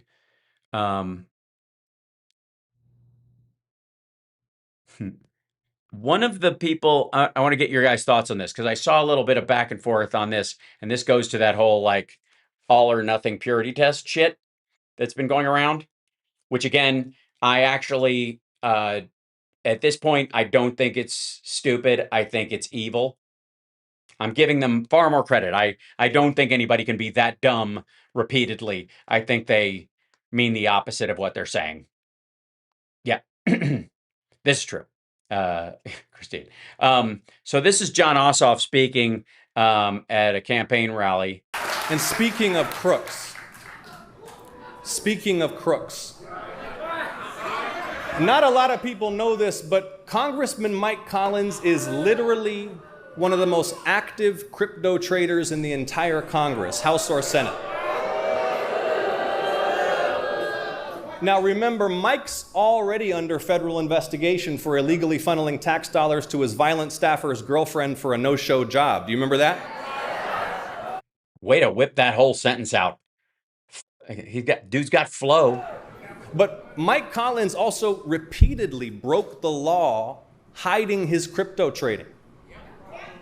Because he's like a scandal piñata. But every time you shake him, more misdeeds fall out. He chose the word shake instead of hit, because you hit a piñata, but I get it where he's going. And there's a lot of like Kennedy vibe about Ossoff, right? That's and you can see that we're seeing a lot more of that as people start moving towards 2028. Yeah, and they're even filming him in that kind of a, like you can see the angles they choose, that kind of stuff. It's smart. I understand what they're doing. Yep. Fulton County. It's the same reason he's obsessed with Philly. It's the same reason he's obsessed with Detroit. Sorry, that was really quiet, so I'm not gonna play the whole issue. But he's basically Trump's obsessed with them because they're black cities. And who's been saying that for a while? You're welcome. Yeah, he's really good. But I saw somebody the other day who was kind of saying he's not for Medicare for all or whatever. Okay. I don't think you're in the next 3 decades gonna get a senator or even a governor, if you get a Democratic one in Georgia, that's that far down the road. But you definitely will get one that's comfortable with single payer, right? That it's definitely a step forward. I mean, if you're from California, Washington State, New York, maybe even Illinois, Northern Illinois, anyways, around Chicago, you could probably argue that there's enough of a push where single payer has some legs in those areas, right? You really could. But anywhere else, the idea that the voters in those states will elect and keep somebody who's for Medicare for all. Funny, a particular New York rep just came out against MFA because of their district. And again, reps have different districts. Not all New Yorkers are created alike, right?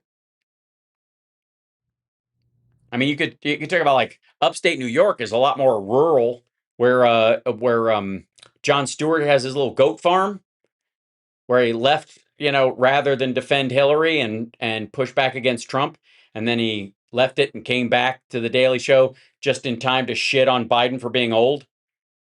Remember that? Not all districts are created equal. And if you look at like Pennsylvania, there's an area they call Pennsyltucky, which is the southwestern, especially part of the state, right? They vote a lot more like they're in the South. And Democrats suck at politics. No, they really don't. The problem is that there's been a period of time where they think, some candidates think the internet is real life, or they think it either fully reflects what's really going on the street level or not at all. And it's, there's a gray area and you have to be discerning.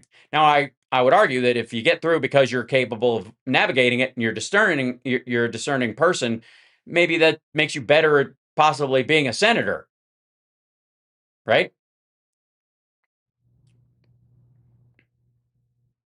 Yeah, upstate New York is red. That was low. No, it wasn't. I could go lower. So people can't distinguish opinion pieces from actual news. Possibly, Pam. And I presume you are a people. Pam is a people person, so as I would presume, and Pam the people person. Might I say that if that occurs to you, recognize that is a ubiquitous human trait, and that's why you have to pick your sources better from the start. Yeah. Because we could all fall for narrative. We're emotional animals. So let's see, how do you feel about Hakeem Jeffries rejects Medicare for all? Because he knows he can't get the Barbara. They don't have the votes for it countrywide. That's why he rejects it. Do you think if it was if it was a popular thing that could pass and had the votes, and that the people who voted for it would stay in office after they voted for it, Of course they're for it. It's just the reality. And again, the idea that Medicare for all is the only mechanism by which you do this is part of the problem. If you know that there's an inversion of to a hammer, everything looks like a nail. To a nail, everybody's like every nail is just looking for something to hammer it in. It doesn't need to be a hammer, just hammer me in, right? That's kind of where you get with Medicare for all, is that if the votes were there, if the public was convinced that it was a functioning system that would actually do it. And again, Medicare has Part D and these other add-ons that are private to pick up that slack. Jeffrey's not supposed to be inspirational. He's not your representative. And the speaker or the party leader inside the House is a vote whipper and a realist. That's the thing. Almost none of them are inspiring. They're vote whippers. They've got to coordinate. They're herding cats. That's what they do. Is it just a name, for fuck's sake? No, it's that it sounds too simple. And it isn't. It is not simple. What is popular? That the voters themselves are for it, at least in their own perception, enough to vote for someone who says they're for it. And there are enough districts in this country where that's not the case. Yes, Biden was very good at it, CSL. And leadership is being slightly ahead, but not so far ahead they lose sight of you. Healthcare for all should be a no-brainer. Okay, well, let's break that down. Here's why it isn't, Julie. Who does the caretaking? My mom's a nurse. Do doctors work for free? Do hospital supplies and I'll grant you that I think there's an argument to be made that the common defense includes against common ailments, and that you have a higher chance of being killed by the flu than a foreign terrorist. And therefore, some level of national defense funding could be put towards protecting the American people from common ailments and predictable bad health outcomes. Correct? All right. That it would be the public's, a responsibility when there's a chemical plant and there's a cancer cluster nearby. We're allowed to put two and two together and recognize that was the responsibility of the chemical company, but also our responsibility towards our fellow human beings to help pick them up. Right. So the issue is that how far does and this is what the sort of the ACA question was, is how far do you stretch the dollars that you pay doctors, nurses, buy the gear, outfit the hospitals, all the stuff? How do you finance that and force those people to, I guess, to work for less if the burden goes up? Right? That's the question. If the burden of care goes up, meaning everybody can expect full care all the time from the government, yep, to promote the general welfare. Yes, you can't have welfare if your people aren't healthy. I agree. This has been my point all along, that I think that part of the Constitution allows for a single payer system. That would be my argument. And that there would be an argument that pathogens, contagions, fungal parasitic infections, and cancer as a moonshot goal to cure all cancer would be the best use of American military funding. That would be mine. It would be a priority in every branch, because our soldiers, when they're out in the world, may encounter all kinds of pathogens and that kind of stuff. So we should be ahead of that anyways. And then, of course, curing cancer overall benefits us on two fronts. It protects our own people, it protects the people of the world, and it becomes a soft power thing the U.S. could extend to the rest of the world. If every dime spent on long-range bombers had been spent on curing cancer, it makes it harder to put a target on our back. Right? If we can pay for defense, we can pay for healthcare for all Americans. That's the debatable part. Then again, when do you stop allowing more people to come in at the cost point? Because again, defense, you only spend it if you have an enemy, and no matter what Trump does, wars are a thing of choice. Bullets don't go bad; they don't expire like pharmaceuticals do, or foodstuffs, right? So that nukes can sit in a silo forever, practically, until the day you need them, right? Food, medicine does not work that way. There are also always new pathogens. There's not always a new enemy in the world, as much as it might look like it.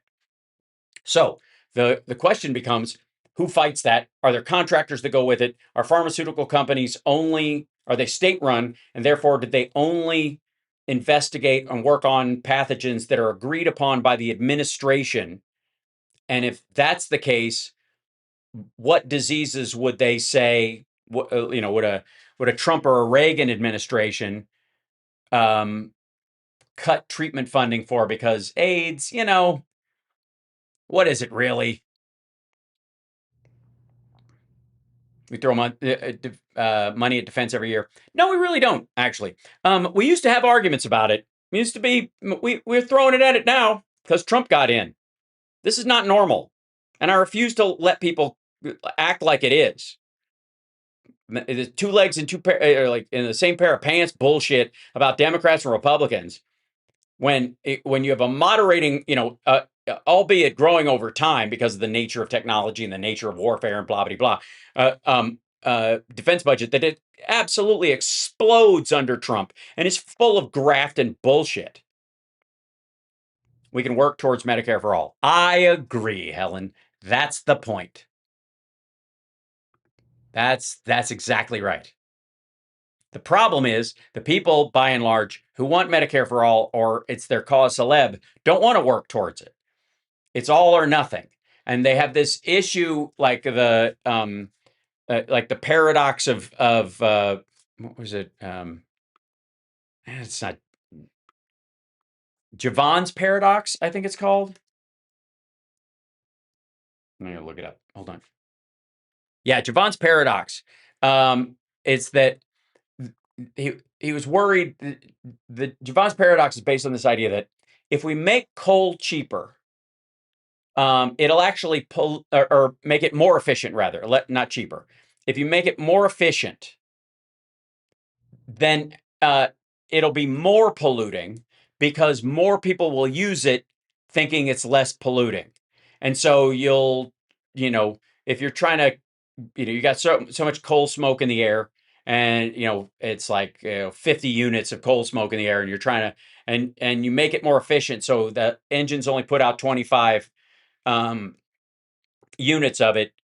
They'll go, oh shit, well we can have 100 boats now, and then or 200, right? So Javon's paradox is this idea that by fixing the problem, you make it worse because you make it more acceptable. And it's been used as leverage as to why you don't want the ACA or single payer or even moderation on insurance stuff. It's sort of like putting economic sanctions on the voters until they break, until they just cry out for Medicare for all. And so, if you moderate their wants, needs, or, during that time, then they won't clamor for your solution, right? It's the accelerationist idea. It's what Susan Sarandon and those guys were talking about. Is the idea that you make it hurt so much that voters will eventually come around instead of fixing it. And which is, I guess, fine if you're on the warm side of a bay window, if you're safe inside and you're talking about it on, in an interview on Entertainment Tonight, and not actually one of the people who's living without health insurance during an illness, right? and the 24 million people plus that were helped by the ACA, they were like, fuck those people. They should hurt a little longer until they snap and insist on Medicare for all. That was the problem with the Bernie bro crowd, by and large, amongst the party and the voter base. That was the shift. Work for Star Trek healthcare for all? Well, we're kind of getting close to that, smarty pants, except the problem is it involves AI. And we got a real problem right now with the bifurcation of attitude towards AI right now. You want Star Trek healthcare for all? I got news for you. You know what that's going to require in the short term? Anybody want to guess? Anybody want to guess? I know some of you know. What is it going to take? It's going to take a shit ton of data centers. Sorry. That's what it'll require in the short term. Like I said, these businesses are in the business of putting themselves out of business. And I'm right about this. But in the short term, in the same way that the military buildup during the Cold War is what gave us the internet, the data center buildup during the early part of AI is what will eventually give us a lot of the scientific breakthroughs that will extend life and get rid of a lot of diseases. So it's a short-term thing, but that's right. Ali Osher got it. AI and data centers, baby. Sorry. It's what it's going to do.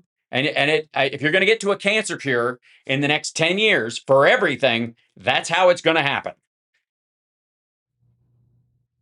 It just is. It simply is. Only way it happens. Yep. And arguably, I would guess that if we solve if we create the highest quality solar cells we've ever seen, that will be in large part because of AI. If we maximize wind and geothermal and all those other like alternate fuels, if we get thorium reactors up and running and micronuclear, that's going to be because of AI. And it's going to be because of the high-end frontier models, at least in the short term, which are going to require these data centers. For real. AI data centers will be replaced with Apple Watches operating with quantum computing. Yeah, pretty close. Yeah, but not in the short term. And the thing is, they're going to solve for themselves. That's the funny part. And I agree, like Rob Glenn, we talk about this all the time, but forcing efficiency on them, making them work more with less is, and having a real space race around AI instead of just going, yeah, just build the biggest fucking facility you can, I guess. I don't know. Yes, they will be obsolete in a couple of years because of the advances they will make with them. I didn't say don't make them. I'm just saying those things are in the business of putting themselves out of business. For real.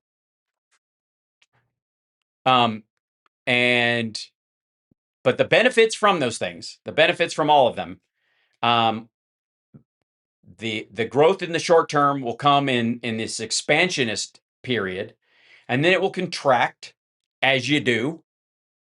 And then when it contracts, you'll be able to, it'll become more local. There's an argument right now, and I would make it that AGI, Advanced General Intelligence, already here. AGI already here. It's just not a single model. It's a model it's multiple models with a harness, which sounds naughty, but it's true. Already here. Already. The dexterity of robots will increase exponentially over the next 3 to 5 years. No matter what the naysayers say, it's already happening. Look at the speed of what's already happened, and I mean, we all used to play Pong. We all used to play Space Invaders. We've seen Call of Duty. That's the one thing about the technological world; it can leap forward. An AI data center in every pot, right? Let's see. Is Ali Usher on the Twitch chat? I don't know. I can't see his little icon when he goes by. But that's what it's going to take, kids. Sorry, in the short range. It's more than likely going to be these big data centers. And guess what? They're not all being built here. China's lying about its data centers for DeepSeek and all of those other ones, including the one that they just released and then took offline because it was shit. They are releasing these, open weight ones, which does not mean they're open source.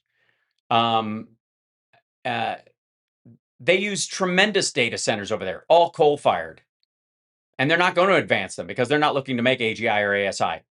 And the Europeans are tripling their energy to do this over the next few years. And good enough is plenty when it comes to AI. I don't agree with Peter Zion about energy expenditure. I just think there's a sunset on it. Other than, I don't know if he thinks it's this perpetual energy machine, but do we even have a Surgeon General? That's a good question. Yeah. Yeah, the DeepSeek's run on coal. And it's not clean, beautiful coal, because there's no such thing as clean, beautiful coal. Is there a question? Right. The naysayers are saying that it can't do it. They're saying it should not happen this fast with our money. Oh, sorry. No, the naysayers I was referring to were the people who say that robots will not be dexterous enough or capable enough to be in businesses and homes in the next 10 years. That's what I was talking about specifically. And as far as the naysayers, as far as data centers, what you're talking about is NIMBY. And technically speaking, they aren't doing it with your money. They might be doing it with your water and your energy, but that's why you need a good mayor and a good representative and a good governor and that kind of stuff. But yeah, I was specifically speaking of robotics when I said that. Yeah, NIMBY is. This has a lot more to do with NIMBY and the people. It's interesting how much news the data center groundwater stories are getting, because it's by and large like maggots with wells thinking they live off the grid. Like so many of the people they interview are a bunch of like Ruby Ridge types, borderline sovereign citizens. You're like, gee, I wonder why you live near a big patch of, unarable farmland that nobody wants, right? That's I'm NIMBY, damn it. The issue with this is, in this advance, I'm going to talk more about this on Friday, but Rob is going to be showing some of his stuff, and I'm going to be showing off a thing I built recently on there. But the localization of it, the energy use is going to go way down, and the advances that are going to come from it are going to come way faster than people think. And like I said, I think a bunch of the ones that they're breaking ground on right now are going to be useless before they're even made. As a matter of fact, there are a few of these big data center things that they are canceling, not because of voter pushback, but because they're unnecessary, because like quantization of the models and other stuff has lessened the need for, and the tightening of the availability of RAM, for example, is making the model, is forcing them to be more efficient. It's forcing them to make more with less, be inventive. Crazy. And if this technology is as good as they say it is, and it is, it should help them work around, hey, I only have this many energy units to work with, and I need you to grow and become more efficient. What are my options? Right? You would think that would be, if it's that good, if it's that smart, if that's that perfect, it would be able to do that. Well, guess what? It is. And so the people who are going to get fucked are the Larry Ellisons of the world, and Elon Musk and Jeff Zuckerberg.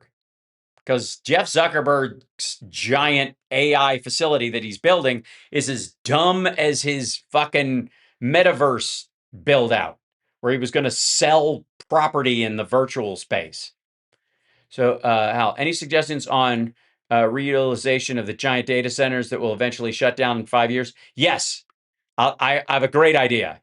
Alan, work with me on this, because they have irrigation for them already built in, ventilation already built in. They have electrical sources next to them. How about this? Hydroponic farming, year-round, giant hydroponic farms. right? If you talk about how much heat gathers in these fucking places and where the water runs off and drips back into another, how about that? How about we, to quote The Martian, science the shit out of this? That's my theory, and I'm sticking to it. Weed farms? No, but you could do all kinds of like consumables, especially crops that are normally seasonal that you need to grow year round or require a lot of water management, like these fucking pecan farmers. Roller rinks. That's also awesome. That's a great idea. They will not be just, you'll have to basically tear, well, I don't know if you'd have to tear them apart. The exteriors would have to be punctured a lot to turn them into apartment buildings, but you could do it. They would just have to be repiped entirely because there's going to be like one bathroom, and the one guy that's in there that, you know, that watches the place is going to have to um write a segue to it. Yeah, it's all skate. Everyone skate. Yeah, I just solved it. You're welcome. Yeah, that's and again, look at what's outside the building. Look at what's attached to the building itself. Sorry, one second. Oh, there's a. Do you think you'll?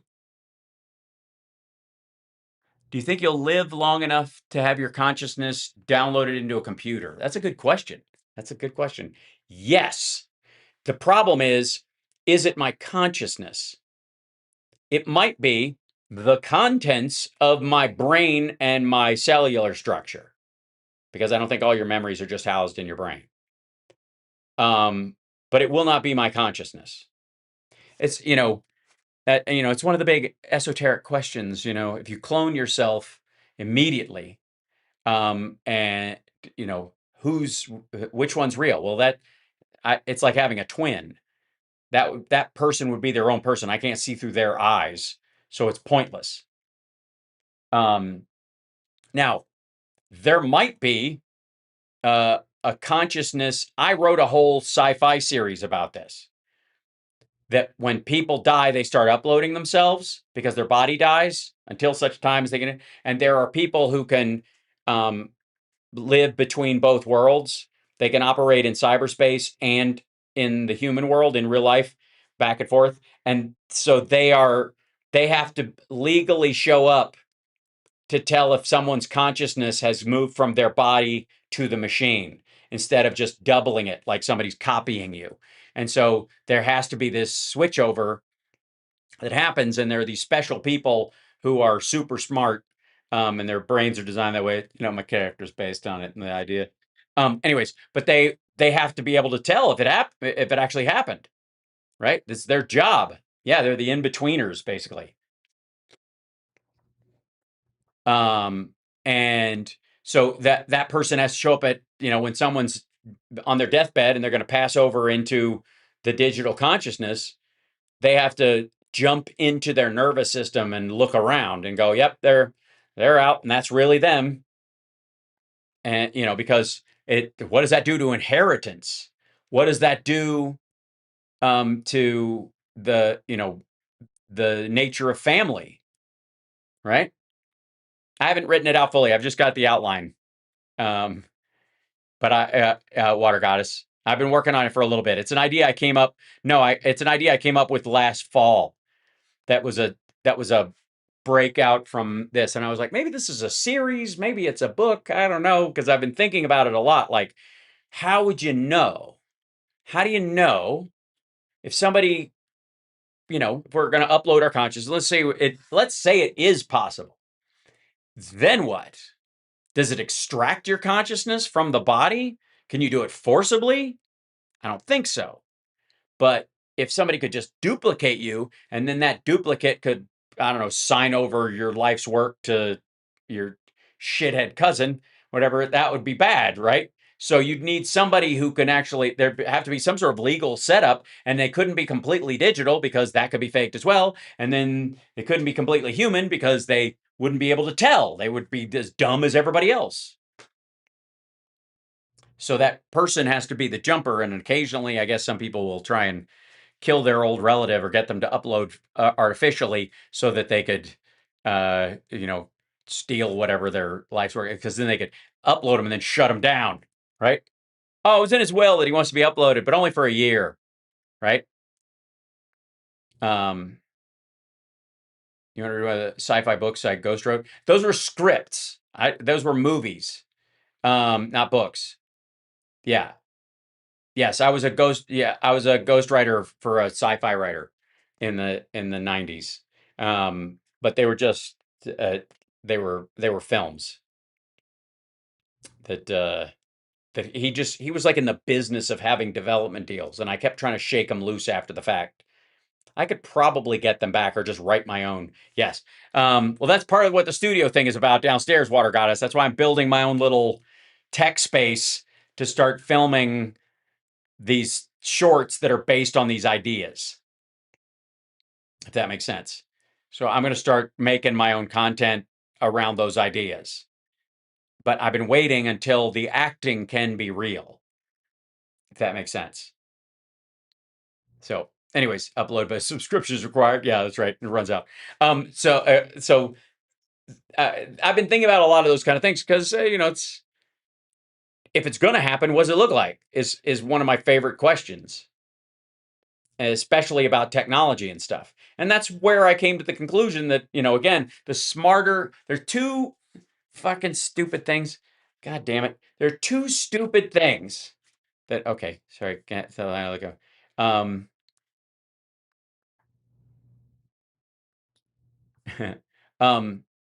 there were like two stupid things with AI that drive me the most crazy.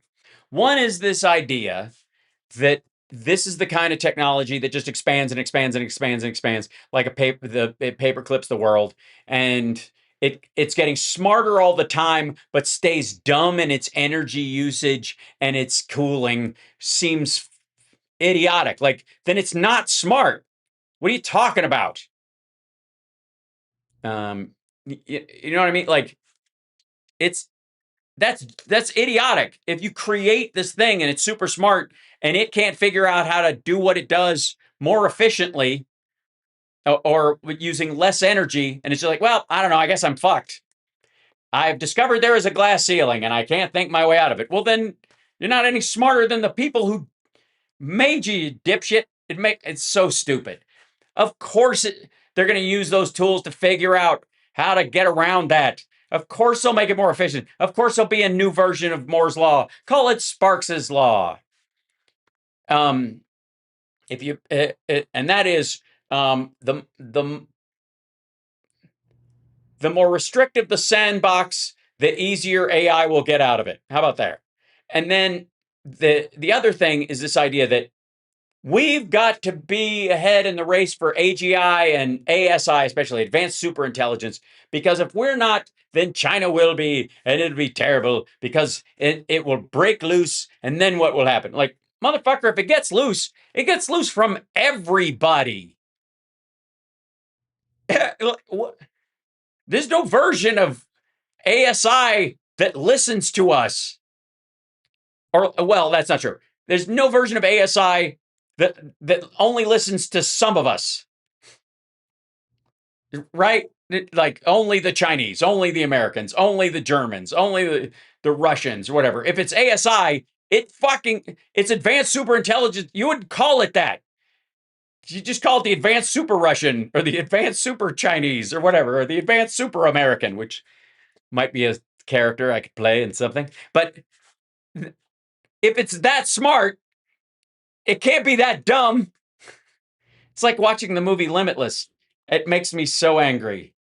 Sorry, you learned French and you figured out your aunt's cancer diagnosis, and you learn how to count cards, but you have to borrow $100,000 from the fucking Slavic mob, and then you forget to pay them back, and you can't. What? What the fuck? How? That's the dumbest. You got rich in a matter of days. Pay him back immediately, shithead. And act like you didn't make any money. Give it back to him. if you haven't seen the movie, he borrows $100,000 to seed him making a shit ton of money in the stock market because he's being a day trader because he could leverage it. And fucking hell. And he forgets to pay the guy back. He makes millions upon millions and he ends up working for Robert De Niro and like, being super smart and working on this huge deal. And he's smart and he sees the deal won't come off, but not why, and that kind of shit because he can, all the moving parts, whatever. But he forgets to pay what the fuck? It's so dumb. And then, and they come and they try to kill him and blah, blah. And so it's one of the few issues with having a super smart character is that it's really hard to trap them. So you have to be smarter than your character if you write someone like that. Yeah, the CBS like TV series, I couldn't watch it. I was so mad at the movie because it had so much potential. I love the concept of nootropics, but fucking hell. And it was a rewrite at the end. They changed the ending for whatever the original one. He's like writing it from a motel in the book that it's based on, and he's like, "Oh, they just gave me this stuff for it's like flowers for Algernon or Lawnmower Man." It's another one of those cautionary fucking flight of Icarus tales. Like, don't try to get too smart, or the gods will punish you. And like, shut the fuck up. Hell's frustrated. Yes, I am. I'm too smart to watch dumb people movies. That are supposed to be smart. I don't mind dumb movies. If a movie's I'm okay with a movie being dumb. If a dumb person writes a dumb movie, I expect it to be kind of dumb, and I could just enjoy it. But if it's supposed to be a smart movie, especially if it's supposed to be smarter than me, it gets real dumb real fast. That's that and Lucy, both of them. Like, for fuck's sake. So yeah. Anyways, the overall problem with it was that he like he knew all this stuff and he was like way ahead. He wrote a sci-fi novel in 3 days and all this other stuff, and he forgets the one thing that might put him in mortal danger. It's just, oh god. And there was a way around it. That's what made me mad. Was like you could have written it that he paid the guy back with interest quickly. And the guy was like, "I thought you were broke." And that guy was smart enough to start watching him and maybe not figure out why he was rich, but like, this dude's got a secret and he's making money and I want some of it. And it could have just been that the other guy was naturally smart, just like he is, and then gets smarter because he gets access to the drug, right? That would have been fine. He didn't have to fuck up. Yeah, yeah. There are very few times when I'm like, "Fuck this!" I gotta go. I gotta go. I'm like, yeah, we're 20 minutes over. All right, I'll let you guys go. I'll see you this afternoon. I want to see Tim Pool get frustrated too and storm out of his little thing. Stop it, Tony! Don't you dare! Thoughts on Ex Machina? Fuck you! I hate it. I hate it so much. Like, if you've seen Friday Eye, do not get me wound up on Ex Machina. Do not drag me down into that hell because I will get so aggravated. I can feel it. I can feel it bubbling up. I can feel parts of it coming up. Don't do it because it'll be an hour-long rant about the whole fucking thing. All right.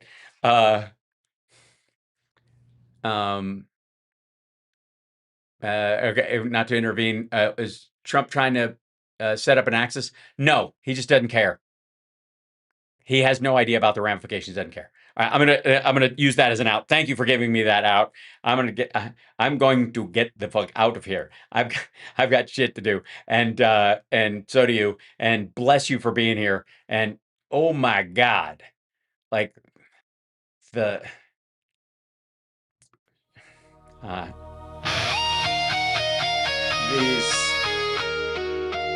love sci-fi so much. Maybe I just expect too much. As a Blade Runner fan, maybe I just expect too much.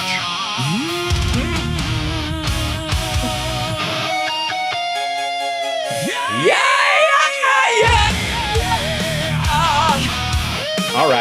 All right.